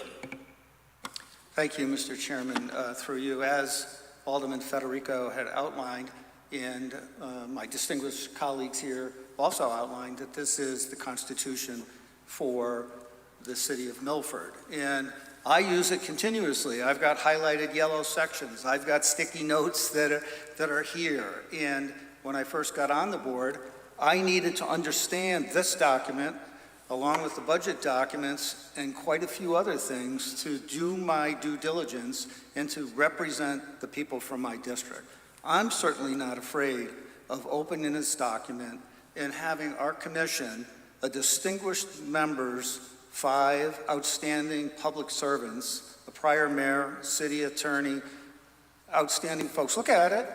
And I have made suggestions to the city attorney's office and to the mayor's office and discussed operational matters of this document with the city clerk's office during my tenure on this board, because I have found inconsistencies in, as the mayor has identified, in certain ordinances, updating to the statutes. So the time is now.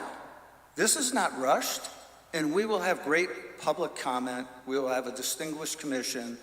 It will come back, and ultimately the voters will decide what we approve or not approve. So I'm absolutely in favor of this. The timing is perfect. The timing's now. Thank you.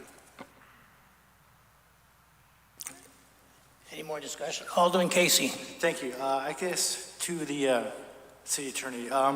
So if it passes, we get to appoint the Charter Revision Board. And we have 3 hearings, and then they decide what they're going to do. And it comes back to the Board of Aldermen. And as you said to Alderman Bevan, the board can reject certain things to the board of the commission, Charter Revision Commission does. Is that so, right? Right, correct?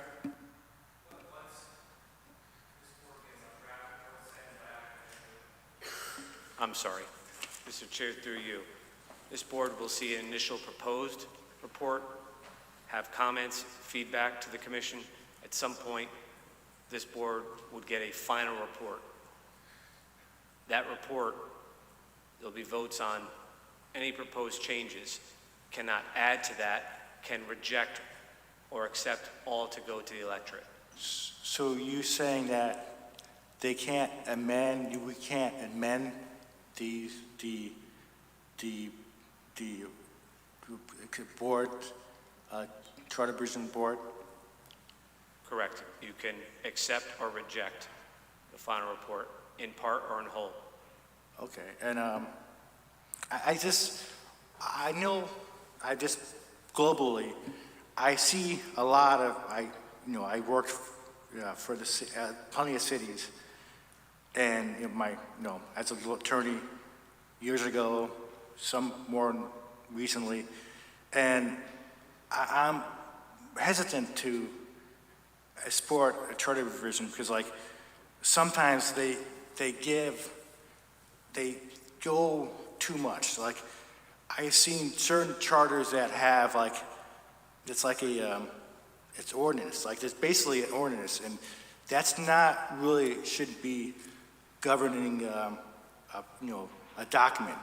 It should be it's kind of some it's like having a constitution as big as statutes, right? And I can say that directly with the city of Waterbury. They have the charter is bigger, well, not bigger, but close to the size of the ordinance. And I think that, you can have the best intentions, but I don't, it's kind of hard because I think that personally, it's been a long time since we ever had a crop of the founding fathers that, 250 years ago. And I don't think that, I personally don't think that we can hold a candle to the genius that the founder fathers have. And we do this every so often, cities revive their charters. And sometimes you can say, okay, the city of town of Stratford, they revised a charter and they created a mayor system. They didn't have it before. That's meaningful, and you can argue that's good, maybe good, sometimes maybe not, I don't know. But I think that my personal opinion is to date back to it should be more timeless than we're doing, and we shouldn't go back to having a charter every, generation or, half a generation ago. I don't think that's really makes sense. I can critique the charter, current charter, because maybe we should have it more like, not dependent on the, so much of like the verbiage and more like, like the Constitution, but it wasn't that, but that's the way it is. But I don't, I think that like we should be hesitant, and I don't want to rush into anything about that, but like, that's my opinion, but I don't know how the vote would be, but I just want to say that my concerns, I guess. So, thank you. Mr. Chairman, if I may, and Alderman Casey, I understand those concerns. I think the way that we need to look at this is, first of all, we need to shake this idea that this is a partisan debate because it's unbecoming the topic. What you need to decide is if you have faith in the commission that's appointed, and then do you have faith in the people who are voting on it? That's all. If the people want it, if we vote no here, we're basically saying, yeah, no, we don't trust the people to vote on it. We're going to cut it off here. We're going to decide for them. My argument is panel a group that we trust, and then trust the people. And you can use all the words you want in this debate, but you can break it down to this. Are you going to let the people decide? If it's no good, if they don't like it, they'll vote it down. You're good. But by voting no here tonight, you're basically saying, no, I don't trust that. I'm going to make the decision for them. And I encourage you, let the people have a say in this. Thank you. I think through you, I'm addressing that. Like, there's already mechanism through the charter, like the state, that people, the citizens can already do that. You can petition to amend the charter or review the charter anytime you want. You have, I think it's 5% of the voters. So like, there's already a vehicle. So like, I think that, if people want to breaking down the doors to revisit the charter, they can always do that. We can dictate that, but you can form a coalition to amend the charter anytime you want, and that's fine. That's democracy. We have direct democracy in action right now. You can do that today or tomorrow. You can get on the phone and get I don't know the exact number, but I think 5% to the attorney. That's correct, right? Or some threshold, I guess, right? Charter can be opened by petition. I'd have to look at the statute, didn't memorize the numbers, but I think you're right, but I just don't want to confirm it. I could be wrong, so I don't hold my thing to, but I respect your opinion, mayor to mayor. I think that I agree. I should not be a partisan issue. I agree with that, and maybe I'm more like, speaking with Alderman Fowler, I'm more of a traditionalist, and that's, that's not, I'm not bound by, partisan issues, but maybe I can just, we don't see eye to eye, this particular issue, but that's not, I'm not speaking as a partisan, but that's either here and there. Thank you. Alderman Wynne Smith III. Thank you, Mr. Chairman, and through you. And I agree this should be a nonpartisan issue, but unfortunately it looks like it is. And if we just look at what's being proposed, and this is nothing personal against anybody, but you've appointed your city attorney onto the Charter Revision Committee. That's political. You've come out and said you support increasing term limit for the mayor. That's political. I asked our city clerk if he supported a 4-year term limit, and he said he does. That's political. So I wish that there weren't things that led me to believe that it is not political, but I haven't seen that. Fixing language that's outdated is perfectly okay. I think everyone would agree with that, but I don't think anyone would agree with these other items. And you can mark my words. There will be political mailers saying support referendum A or support referendum B. I'll bring them. You can better believe that I'm going to bring those mailers to these meetings and hold it up and say, I told you it was political. Because we're all getting them. And I wish we weren't, but we are. And at the end of the day, politicians should be helping the people, not helping themselves. I've asked you to come out and say you don't support increasing term limits. You won't do it. Thank you, Mr. Chairman. Alderman Pacelli. Thank you, Mr. Chairman, through you to the board generally. You know, it's been, what do we say, 43 years since the last time this charter has been opened and dealt with. And I'm hearing what I call pretext and fear for not wanting to go forward with this. But I'm going to tell you all, this is our job. This is why we were elected, is to deal with these types of issues. We need to open this charter. We need to let the people of Milford go forward, have their public hearings, put the input that they have before the commission that then can bring something before us that we cannot add to. We'll be able to go forward with what they propose. We'll be able to say we don't want to go forward at all, or we'll be able to apparently remove some items from it. But we will not be able to add anything to that. And this, I mean, we had no debate on this the last vote. So I'm glad we're here debating it. But I'm honestly, you know, whether everyone has an opinion on it, but I am just so frustrated with hearing the reasons why we cannot trust our voters, we cannot trust the commission, we cannot trust ourselves as a board to at some point look over a document that's going to be sent to us and decide that it's ready to go to the people, and to suggest that we should wait for the citizens to put together a petition to get 5%, 10%, 15%, whatever it might be. That's not their job. This is our job. They entrusted us to tell them when we need to deal with something. It's been 43 years. We have a document that is not compliant. It has verbiage that's outdated. And this conversation, this debate is just not, I don't think, in good faith. And I think we need to go forward and put the opportunity to move this charter forward with the people to decide whether or not they want what is suggested by that commission. And to sit here and prohibit that is just really difficult for me to hear, because we're not doing our job. Thank you. Alderman Wynn Smith Jr. Mr. Chairman, I'd ask for a brief recess.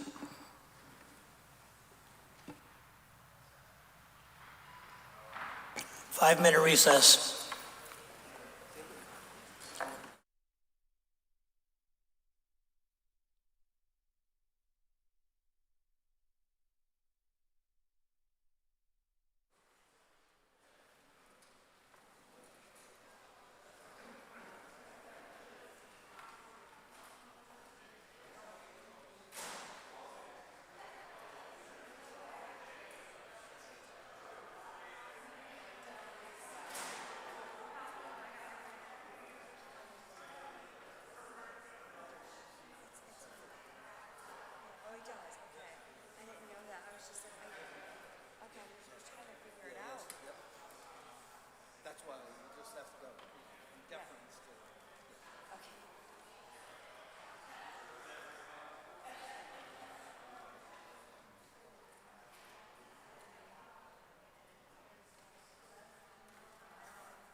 Recess is over.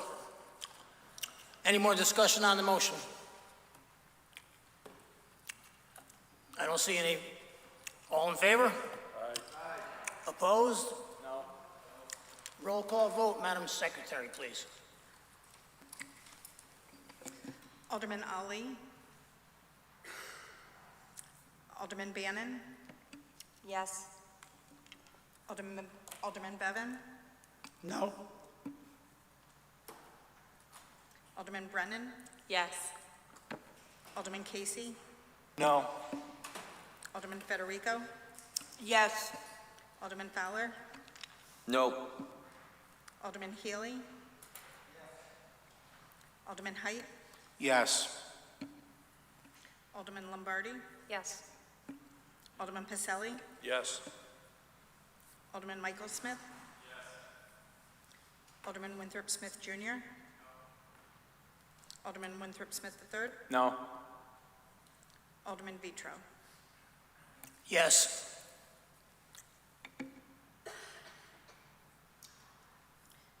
9 yes, 5 no. 9 yes, 5 no. Is that correct? The motion passes. Thank you, Madam Secretary. Alderman Pacelli. Point of order, Mr. Chairman. The motion fails. Clarification, 2/3 of those present, or the 2/3 of the board? Yeah, I defer to. 2/3 of the board. Motion fails.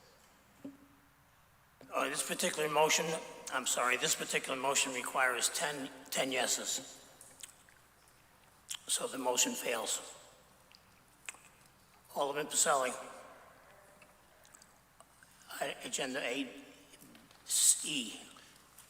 I believe item 8E will not go forward because item 8D failed. Correct. And I'd like to make a motion, if I could, to reorder the agenda so that we can take items item 12A next, since we have a large number of people here So moved. waiting for that item.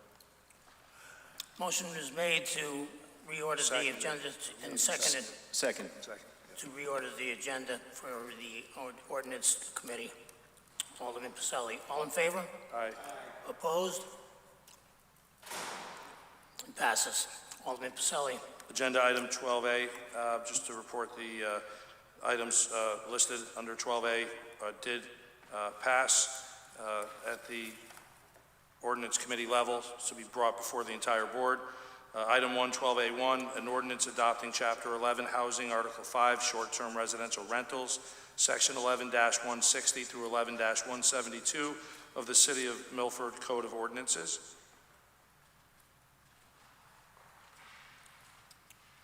Do we have a second? Second. Motion is made and seconded. Any discussion? Seeing none, all in favor? Hold. Who had this discussion? Alderman Win Smith Jr. Thank you, Mr. Chairman. At the ordinance committee and some discussions amongst the members earlier today, I have a couple of amendments that I would like to offer for this ordinance. In particular, I thought one of the comments that was well taken was about the personal identification materials, the personal information. And not only is it procedurally difficult for the homeowner to obtain that through the present platforms that are available, but it might violate other laws. So toward that end, as an amendment, I would like to offer that we delete section 11-166A, which is the personal information collection requirement. So that's the first of two amendments I'd like to offer. Second. Amendment has been made and seconded. Is there any discussion on the amendment? Hearing none. All in favor? Aye. Opposed? Motion passes unanimously. You have another amendment? I do, Mr. Chairman. The next one is about the ADUs, I guess it's the accessible dwelling units. They're defined in the first section of the proposed ordinance. And those are units that are inside people's homes. And as near as I can gather from the complaints that I've heard, it isn't so much these ADUs that are causing the problems. It's either houses or standalone facilities or something like that. And ADUs also require owner occupancy. So it isn't the owner occupied where they are renting out a room or two in their house that's causing the issue. And so we heard some comments about that. And so I was going to propose that we exempt ADUs from the functioning of this ordinance. And I think I did some corresponding with Attorney Pacelli and Attorney Burcham about this. I think if we add at the end of 11-160, the definition of dwelling unit, rather than a period, if we put a comma and say, but shall not include ADUs, period, I think then that will carve out the ADUs for the balance of the ordinance and allow the ADUs to be exempt from the statute. And that's my amendment. Second. The amendment has been made and seconded. Is there any discussion on the amendment? Thank you, Mr. Chairman. Through you to Alderman says, can you just clarify which page that's on? Yeah. Where you want that change to be? Let me just see here. It's Page 1. Right here? Okay. yeah, and on number section 11-60 says definitions, and you can see the first definition there is accessory apartment or accessory dwelling unit, ADU. And then the third one down is dwelling unit. And at the very end of that, where there's a period, my proposal here is to put a comma and then add the language, but shall not include ADUs. And as I scan through the balance of the ordinance, I think what that'll do is that'll remove ADUs from all the other definitional sections and then the operation of the ordinance, effectively carving them out from this ordinance. And if the city attorney has any comment, if there's other sections that we need to amend, but I thought that was like the cleanest, simplest way to get there. If I may, I just want to ask maybe to the city attorney, there's also a section 11-161B.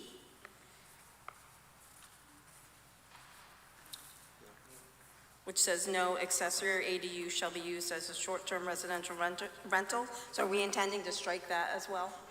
That would also need to be struck Okay. as well, in addition to the definitional language that was proposed for the cleanest removal. If that's acceptable. Actually, I think we would need to delete that whole section, yes? 161B? Yes. Yes. Second.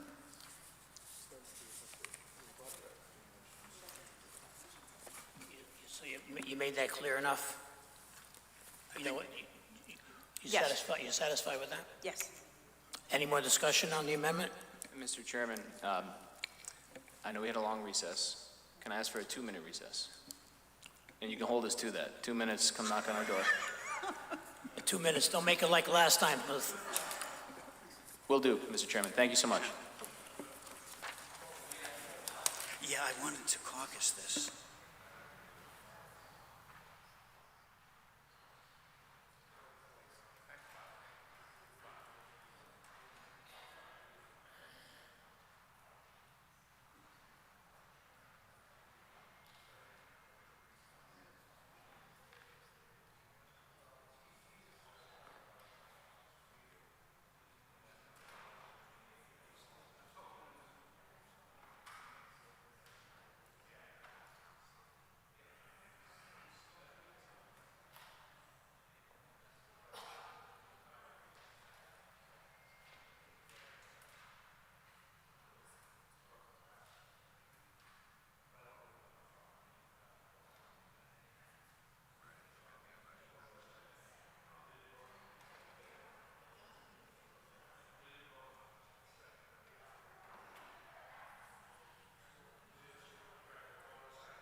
Recess is over. Is any more discussion on that amendment? Hearing none, all in favor? Aye. Opposed? Motion passes unanimously. Vote on the motion Now we'll go back to the original motion as amended. as amended. All in favor?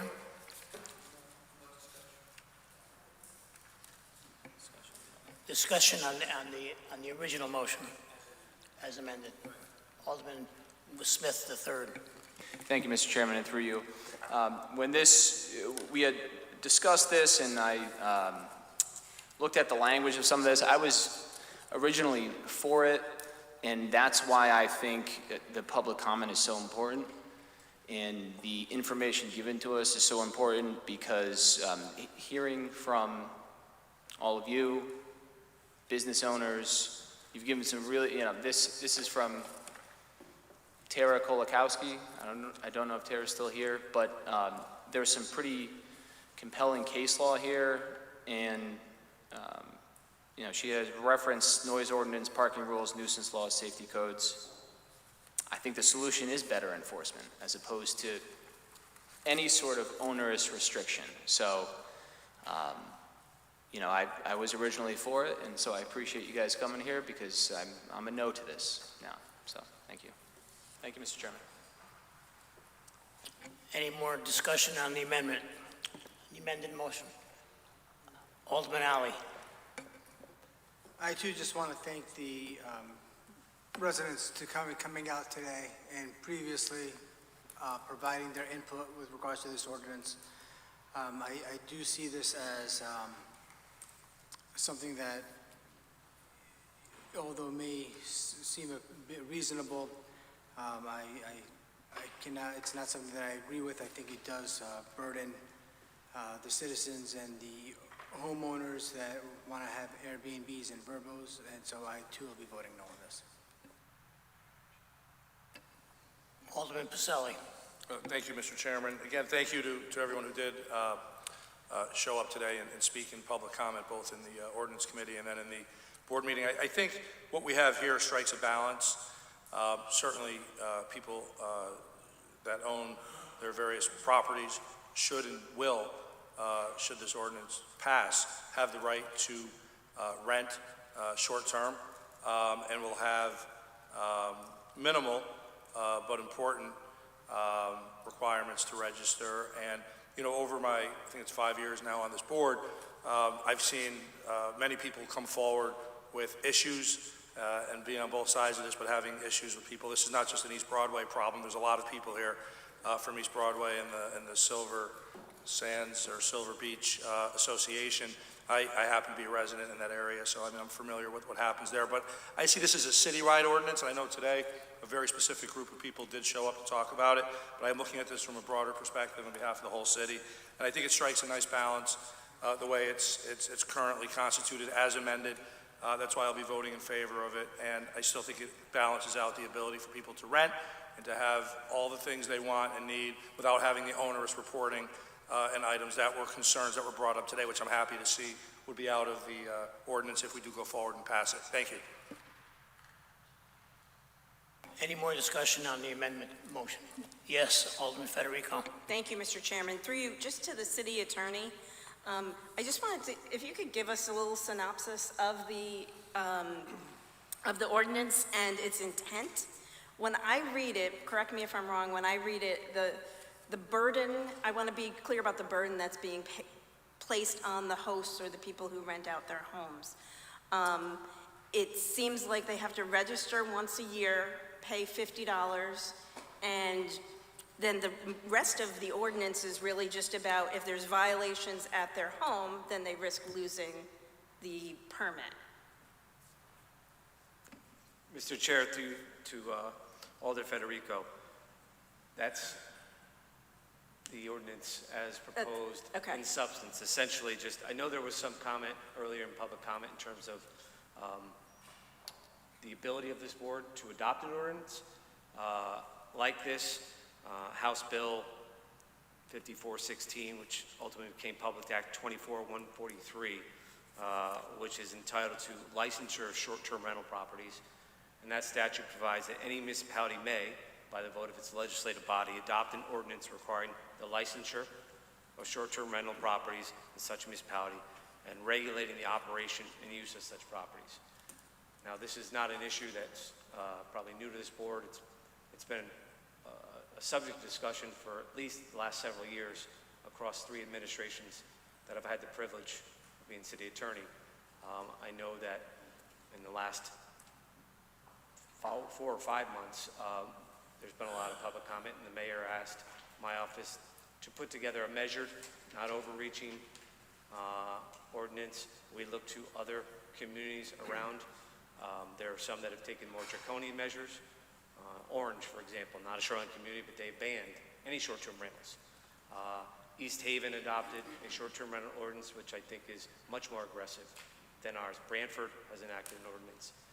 What I think Alderman Pacelli just used, what we've tried to propose is a balanced approach addressing all of the comments, both from short-term rental owners as well as those that feel like there should be some sort of accountability, somewhere to look towards. So, as proposed, it's a annual license, $50 fee to cover the administrative expenses of time to process it.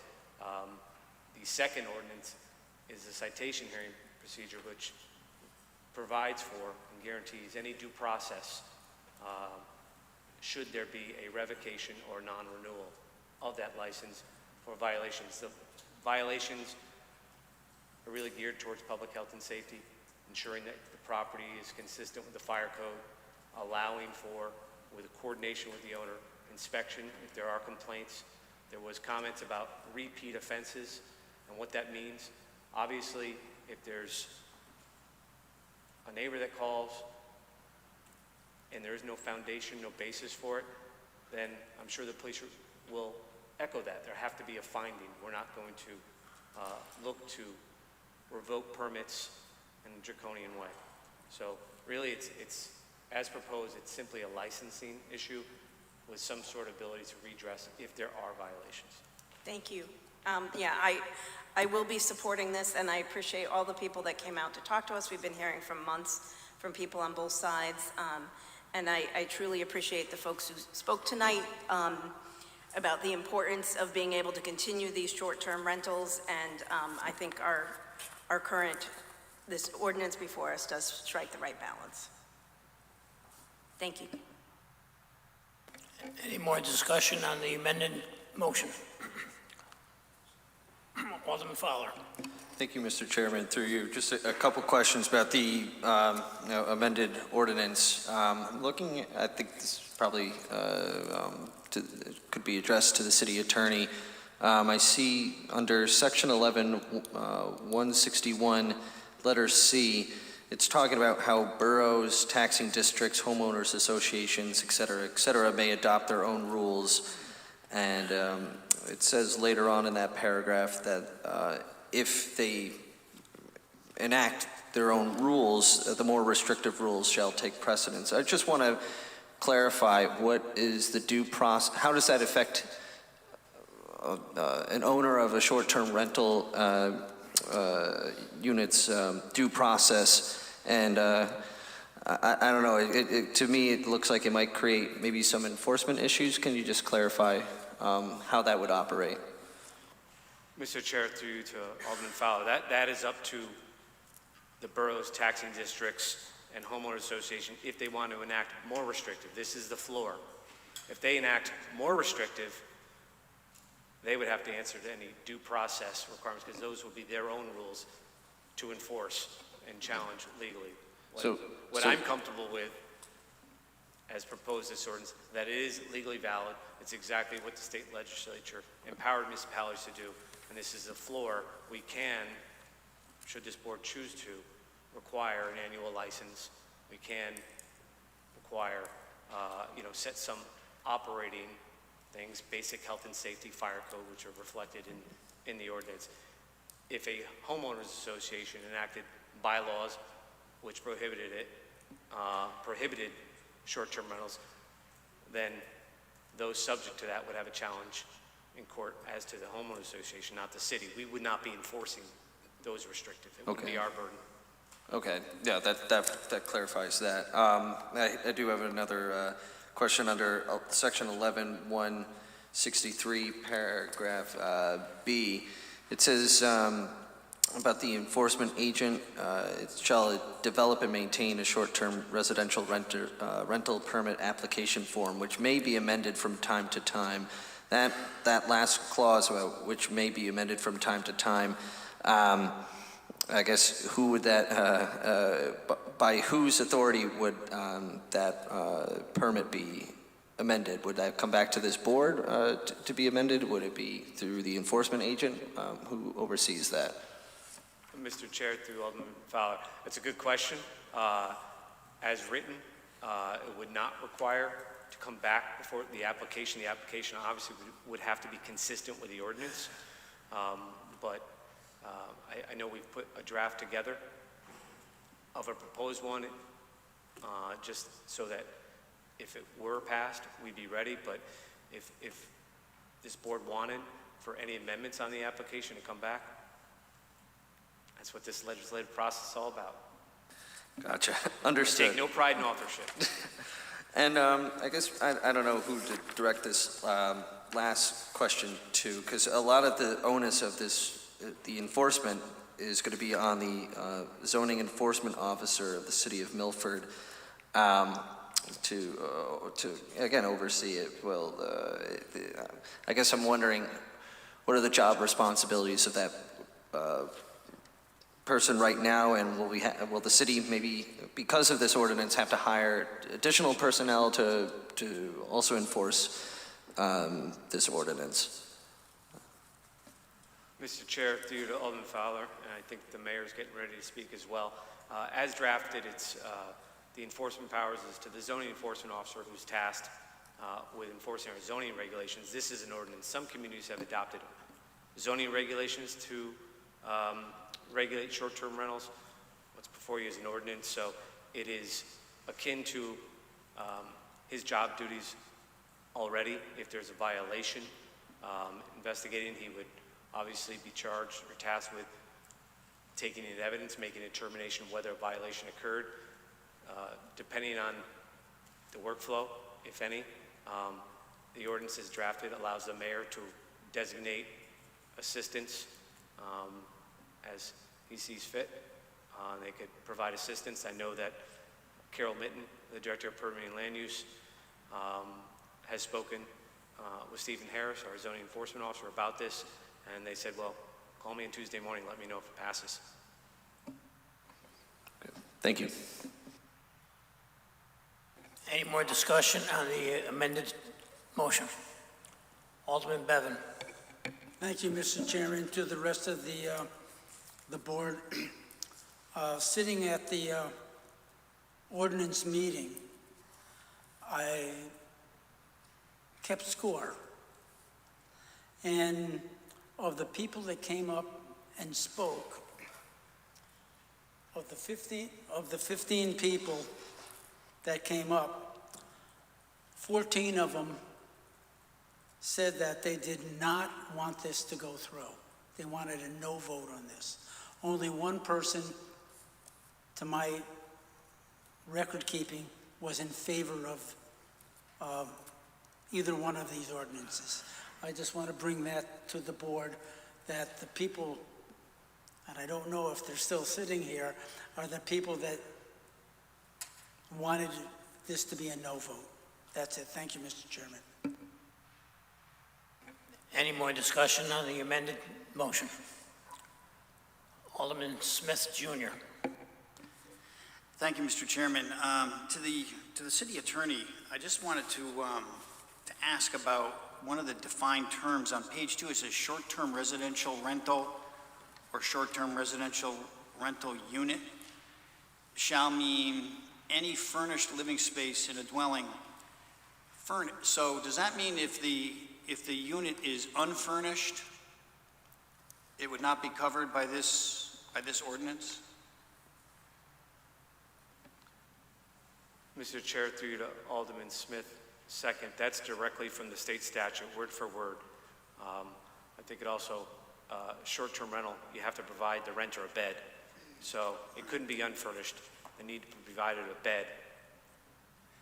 I guess that depends on what the definition of furnished is. If an apartment only has a bed in it, It's furnished. yeah. But if it doesn't have Hopefully you a don't bed- pay a lot for it. Yeah.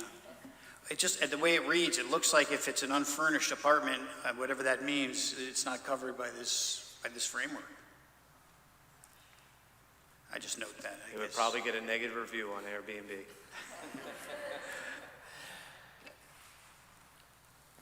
Alderman Pacelli. Thank you, Mr. Chairman. Through you to Alderman Bevan. You had recently indicated that you were, we'll say, keeping score. One of the things that I took note of, and I didn't mark everyone that stated this, but a number of the people who came up and were not in favor of it as drafted did bring up issues specific to why they were not in favor, and I believe that the amendments made do address a number of those individuals. So I just wanted to let you know that I appreciate you calling that item to our attention, but that also it was a little bit more nuanced than that. Thank you. Thank you for that information. Any more discussion on the amended motion? Hearing none, all in favor? Aye. Opposed? Roll call vote. Madam Secretary, please. Alderman Ali? No. Alderman Bannon? Yes. Alderman Bevan? No.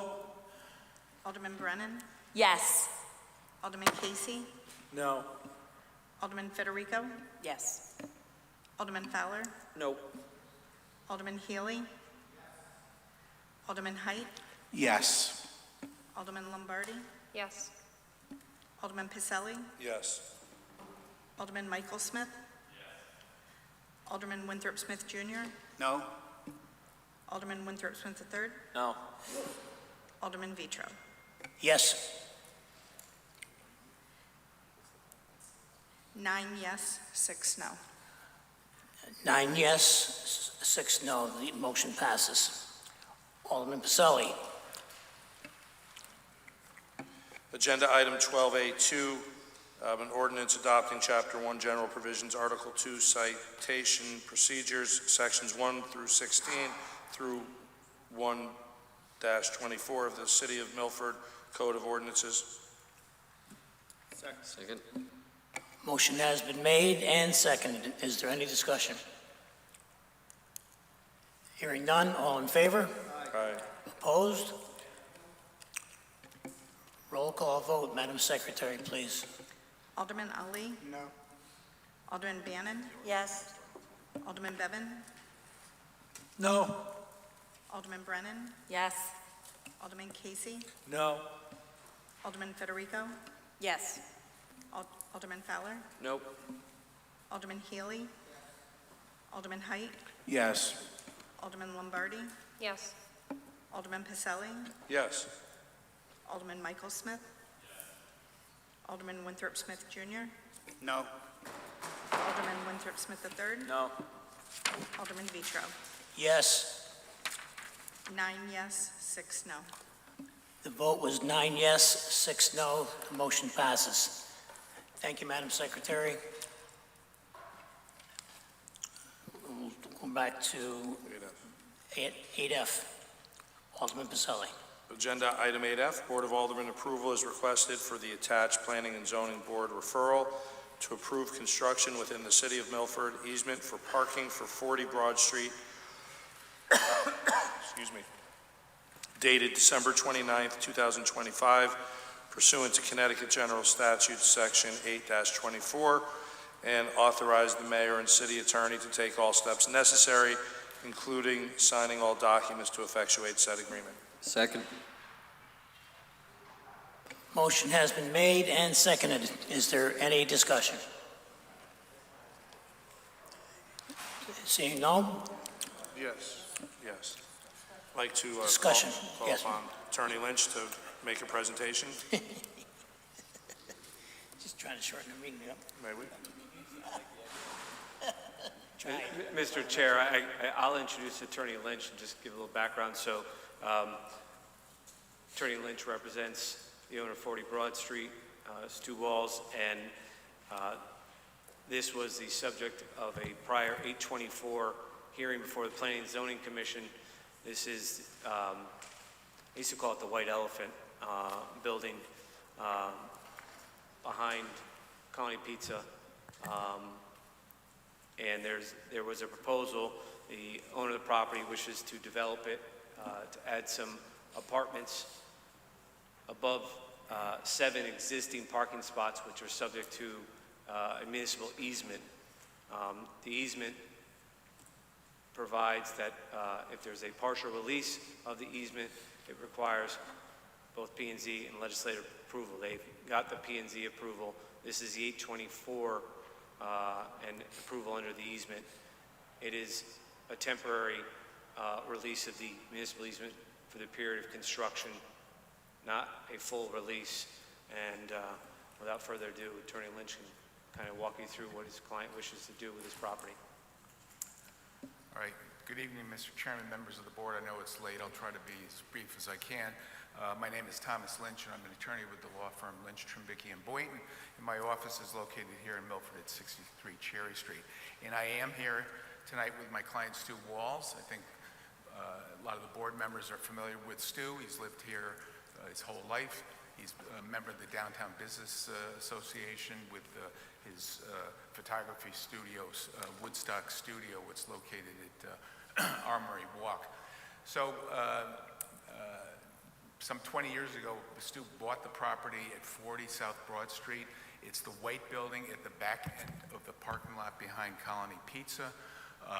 That parking lot is city property, but next to his building, by virtue of an easement that was granted by a prior owner in 1979, there was an easement granted to the city of Milford for 7 parking spaces to exist on the left side of that building. So we have a proposal that is going to go, subject to approval from this board, of the 824 referral, an application for a zoning compliant mixed use building on this site. The existing building will be torn down, a new building of mixed use. There'll be retail use on the first floor, and there'll be 10 apartments on floors 2 and 3 above it. So with the area where the 7 parking spaces are now, they'll be covered. So this will be actually an enhancement. There'll be no loss of the city spaces. I had the discussion with Attorney Bertram as to my feeling that this was a technical reading of Connecticut Statute 824, because that statute refers to use of city property where it's going to be either the city property will be transferred or abandoned. This is not going to be an abandonment. There's not going to be any request for a release or a relinquishment of the existing easement. It's going to be a temporary disruption of the easement because our contractor has given us a time frame of about 6 months to build the building. It's anticipated that the disruption to the parking spaces may be less because if the building is framed, as long as they're working in the inside and there's no need for that area on the lower level of the building where the parking spaces will be, cars will be allowed to move back in there. I also had further discussion with the city attorney about there was some concern that had been raised by some board members that these 8 spaces would be taken up by the tenants in the building. And we're going to allay that fear by having a provision in the lease for all of the residential tenants that they cannot have on-site parking. There's plenty of off-site parking in the area. There's city lots in the area. Listman Landing is a short walk down the easement that crosses across Schooner Wharf. There are places in the area for residents to park. So to allay any concern that this board may have that those 7 spaces would be lost, there will be a provision in the tenant's lease that any parking that they have, any cars will have to be parked off-site.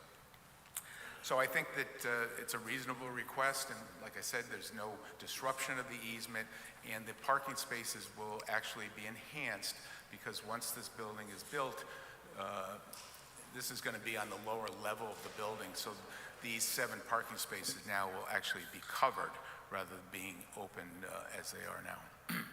So other than that, happy to answer any questions that you might have. And we did get the plans to you. I had submitted a set of the plans to Alderman Smith and Alderman Pacelli a couple months ago, and then I know they've been distributed amongst you. So if there's any questions that you have, I'm happy to entertain them. Alderman Pacelli. Thank you, Mr. Chairman. Through you to Attorney Lynch. Can you just go over a few questions that I have? You said there was going to be how many units, residential and commercial? There's going to be 10 residential units and 3 commercial units. And how large will this building be on a square footage basis? It's going to be about 10,000 square feet. And what's the size of the building there now? It's about 2,000 square feet. So it'll be 5 times as large? If your math is correct. Right. And how tall will it be? Like how big of a structure is this? Zoning Because it's already, yeah. Zoning regulations limit the height of the building to 40 feet. So it'll be 40 feet? I think the building that's there now is close to 40 feet. Is it? Yeah. But this, just trying to understand, so this building will be raised, so there'll be nothing, or no, I'm sorry, the 7 spaces, explain to me,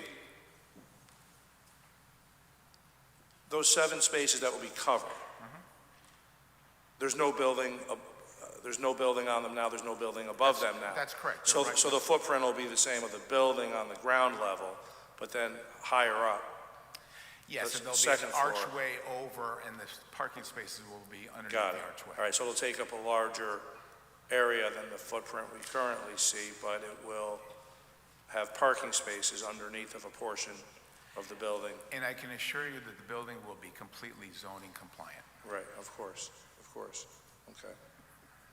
And so with 10, and I'm just being honest with you, I'm very concerned about I guess we're not here to deal with the scope, but the scope is relevant because there's a certain number of units, and with those units will come a certain number of people, and with those people will come cars.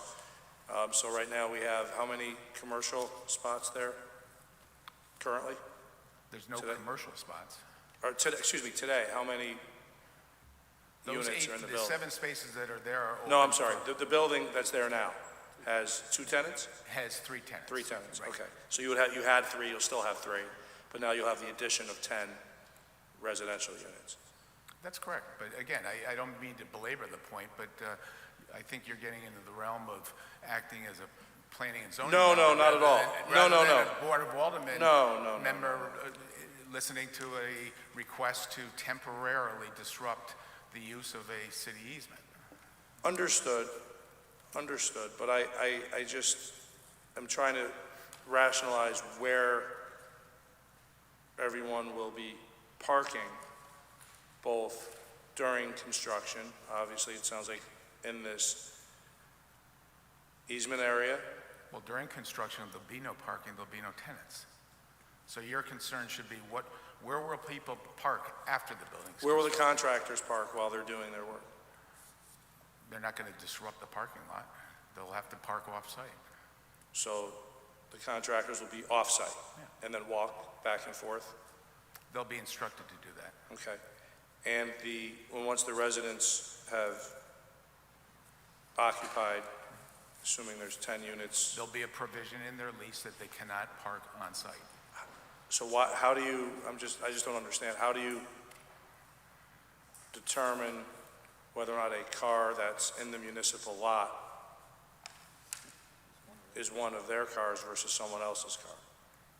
Because it's going to be a provision in their lease, and Mr. Walls will make sure that that's monitored. Because that's a very tight area right now. I and understand. So I'm very I understand your concerned concern, about- and right. my response to that is that we are going to make a provision in the lease and enforce that provision that the tenants cannot park in that area. What about visitors for the tenants? Will there be visitor spots? I don't think I can make it any more clear what Well, we intend to do to try to allay any concern about loss of parking. There's not going to be any loss of parking. I think that's your opinion. I don't know that I share that, but that's okay. I just wanted to understand what we were dealing with from a scope size. Right now, there's 7 parking spaces. Right. And there will be 7 parking I understand. spaces. No, I appreciate that. Okay, thank you. Okay. Alderman Wynn Smith III. Good evening, through you, Mr. Chairman. Good evening, Attorney Lynch. Good to see you. Alderman Smith, good to see you. I thought this was pretty clear on what the ask is, and I know this is past planning and zoning phase, and so I don't think it's appropriate for us to get into the details of that. From my understanding, Let me interrupt you just for a second. It's not passed. We have to go back to planning and zoning. We received approval from the planning and zoning on an 824 referral to this board. So it's a 2-step process. So if the board approves this request tonight, then we go back to planning and zoning with a site plan application. And when I say site plan, that's all it is. It's not a special permit. It's not a special exception or anything. It's a zoning compliant building. In the Milford Center Design District, this building meets the zoning requirements. understood, and thank you for that clarification. And so my understanding then is that this is an ask for, during construction, there's just a disruption to 7 parking spots. Once the construction is complete, the city gets back those 7 spots, uninterrupted, unchanged. So the net loss for parking to the city is a net loss of 0. There is no loss. That's correct. The 7 spots come back, easement's in place, Correct. not a problem. Correct. The city has an easement and it's protected. So, Understood, thank you. So I would certainly support the request. thank you. Thank you. Alderman Bevan. Thank you, Mr. Chairman. Through you to Attorney Lynch. The building that is on the property right now, Yes. is there anyone in it? There's Jack's Diggity Dog, is that the right name still? Jake's Diggity Dog. Okay. And there's a body, for lack of being politically correct, I don't want to say a tattoo parlor, but it's a body art salon. Is that the best way to put that? And at one time, those occupants were going to actually go back into this? Yes. Is that still it? Yes. Okay, thank you. Thank you very much. Thank you, Mr. Chairman. Yeah, they're not going to be displaced. The Stu has an arrangement for them going back in. Any more discussion on the motion? Alderman Pacelli. Thank you, through you to Attorney Lynch. Has there been any discussion had with the neighboring business owners who typically rely upon that lot for customers? Yes, and my client can address that. Sure. Hello, everyone. Yes, I've been downtown 45 years now in my studio, Woodstock studio, and I've probably photographed a lot of the people downtown, but I have spoken to everybody down there, and they've been with me all along. Kenny Benson from Citrus has said, you know, I'm all for it. And many of the people in Harbor Walk, where I had my studios for many years. So everybody downtown I've talked to, and they're glad to see me do this, and I hope that you agree with that as well.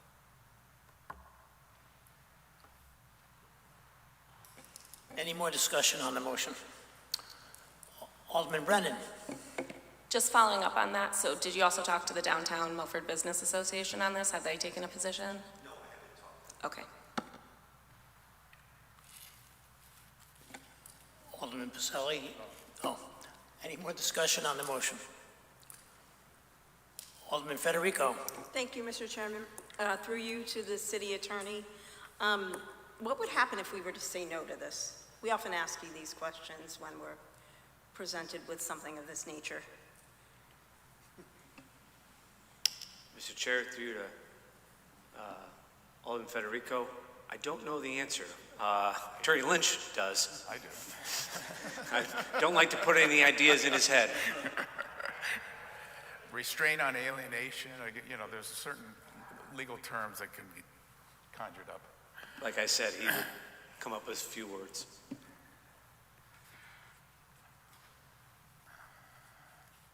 Any more discussion on the motion? What was the answer? What would happen I if this want you board to said? vote for it, that's all. Okay. Well, let's just leave it at that, okay? Okay, and I just want to be clear, I understand we are not the Planning and Zoning Board, but you could take 5 minutes in this city on social media and you would immediately see complaints about apartments. So even though we're not planning and zoning, anytime we say yes to something that proliferates more apartments, to the general public, it's just the proliferation of apartments in the And city. my editorial response to that is, I think that the Planning and Zoning Board of the city has done a wonderful job putting blinders on and thinking with their heads rather than picking up their phones and looking at Facebook. They've made decisions that they feel are for the benefit of the city. And irrespective, and I read all those comments too, okay? And, there's a lot of people that are very heroic when they're sitting behind a computer and they type away. But your Planning and Zoning Board has done a wonderful job making sure that, reasonable and responsible development has taken place in this city. That's just my comment. All right, thank you. Alderman Pacelli. Thank you, through you to Attorney Lynch. In asking the questions I asked earlier, it was solely related to my assessment of how it would impact the parking during the period of time in which the easement would be, temporarily nullified. And certainly, my concern is just understanding the scope, which it wasn't as easy as I would like, just looking through the paperwork here, so you've clarified that. But I have been contacted by more than one neighboring business, one of which is very large, and they're very, very concerned about the status of the parking lot and having any period of time in which that lot would be impacted. And so, from that, it led to some discussions with others, and I did not have the same opinion that your client did, where everyone was in favor of it, because of the concerns about parking, which is what's before us today. Size of the building, I don't care. How many units, I don't care. But the parking is what's before us, and that's the issue. So, anything we do here, this project, I'm sure it's a beautiful project, and I'm sure it's something that you've been waiting a long time to do, and so on and so forth. But, we're being asked to make decisions that are going to affect a lot of people. This is one person, a very important person, your client, and someone who cares very much about the project and the city, I'm sure. But we have to balance as a board, how one person's project will affect the entire city. And I think the entire city uses that parking lot at one time or another. So that's where I'm coming from. I just want to make that clear, Okay. because and I know... I would agree with you. If I was standing here to propose a new building and we were asking you to release the easement so that we could build that building and get rid of those 8 parking spaces, that's not what we're doing. We're asking for a accommodation for a reasonable period of time for the building to be built, and then those 7 parking spaces are going to go right back to public use. There's not going to be any change in the character of those spaces. Understood. There will be changes, though, to the parking lot usage, perhaps. I know there's intent to police them. But again, I'm looking only at what's before me, which is the easement issue. Thank you. Thank you. Alderman Wynn Smith III. Thank you, Mr. Chairman, and through you to Attorney Lynch. I'm getting a little confused. We are not asked to weigh in on our opinions to the larger parking lot, or adjacent parking lots, or parking lots near it, or Facebook comments. We are being asked to have these 7 spaces temporarily disrupted during construction, and the city gets them right back. Everything else about other parking spots, what people may feel, what people may want, are not what we're being asked. So we shouldn't be, injecting our own opinions into what we feel someone should do with their property. What we're being asked is pretty clear cut, and it's a zero net loss to the city. So, thank you, Mr. Chairman. Alderman Alley. I think that as a whole, as a board, we need to take a look at this project as a whole. I mean, I understand we're not the Planning and Zoning Committee, but the fact of the matter is that with these 10 new tenants, there's a possibility that, and with all due respect, that you're saying that you're going to have the security, or you're putting it in the lease about the parking, but how are you going to police it? And how are you going to police the tenants and their guests who are going to be going over there and taking up spaces for people for Colony Grill, Citrus, or any downtown business? So I'm going to vote no on this matter. Alderman Pacelli. I'd like to call for a 5-minute recess, please. 5-minute recess. Make it 5 minutes only.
Recess is over.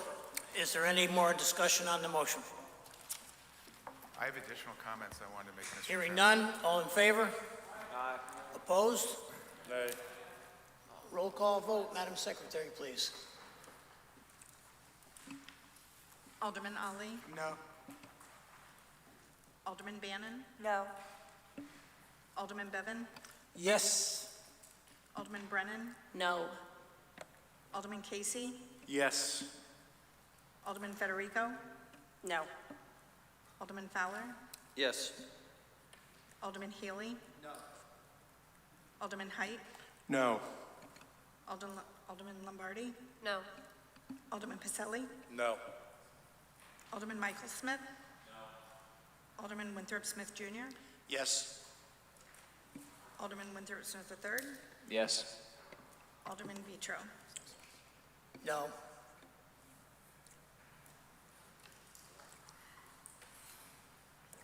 Ten no, 5 yes. 10 no, 5 yes, the motion fails. Agenda number 9, new business not on the agenda. There is no new business. Agenda number 10, budget memo transfers, Alderman Pacelli.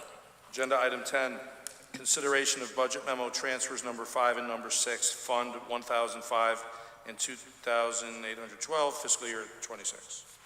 Second? Motion's made and seconded. Any discussion?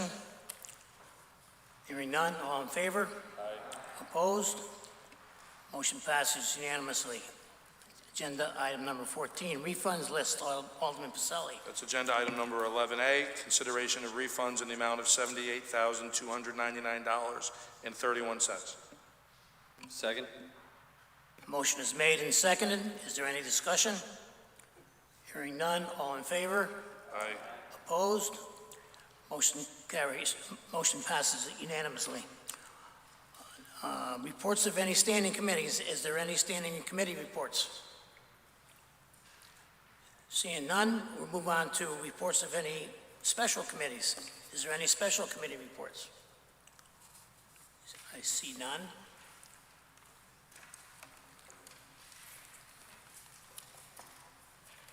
Going on to executive session.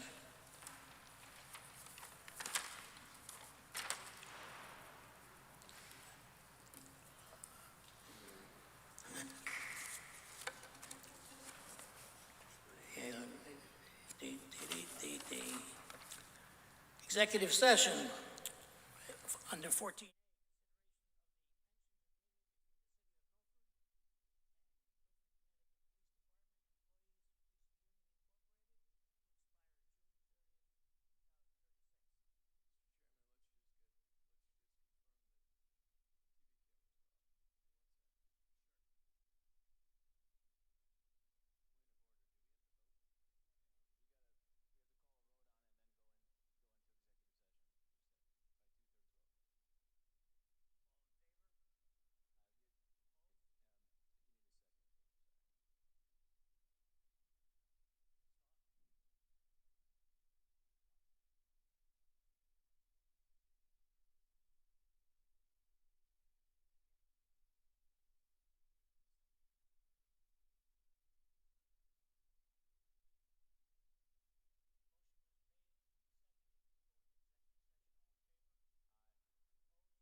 We are out of executive session.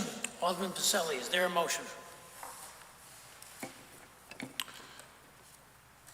Make a motion relating to item 14A, consideration of the pension agreement between the City of Milford and Milford, Connecticut Police Department Employees Police Unions, Inc., to expire June 30th, 2036. Second. Motion is made and seconded. Is there any discussion? Hearing none, all in favor? Aye. Opposed? Motion passes unanimously. Is there a motion to adjourn? Motion is made and seconded. All in favor? Aye. Opposed? Meeting adjourned.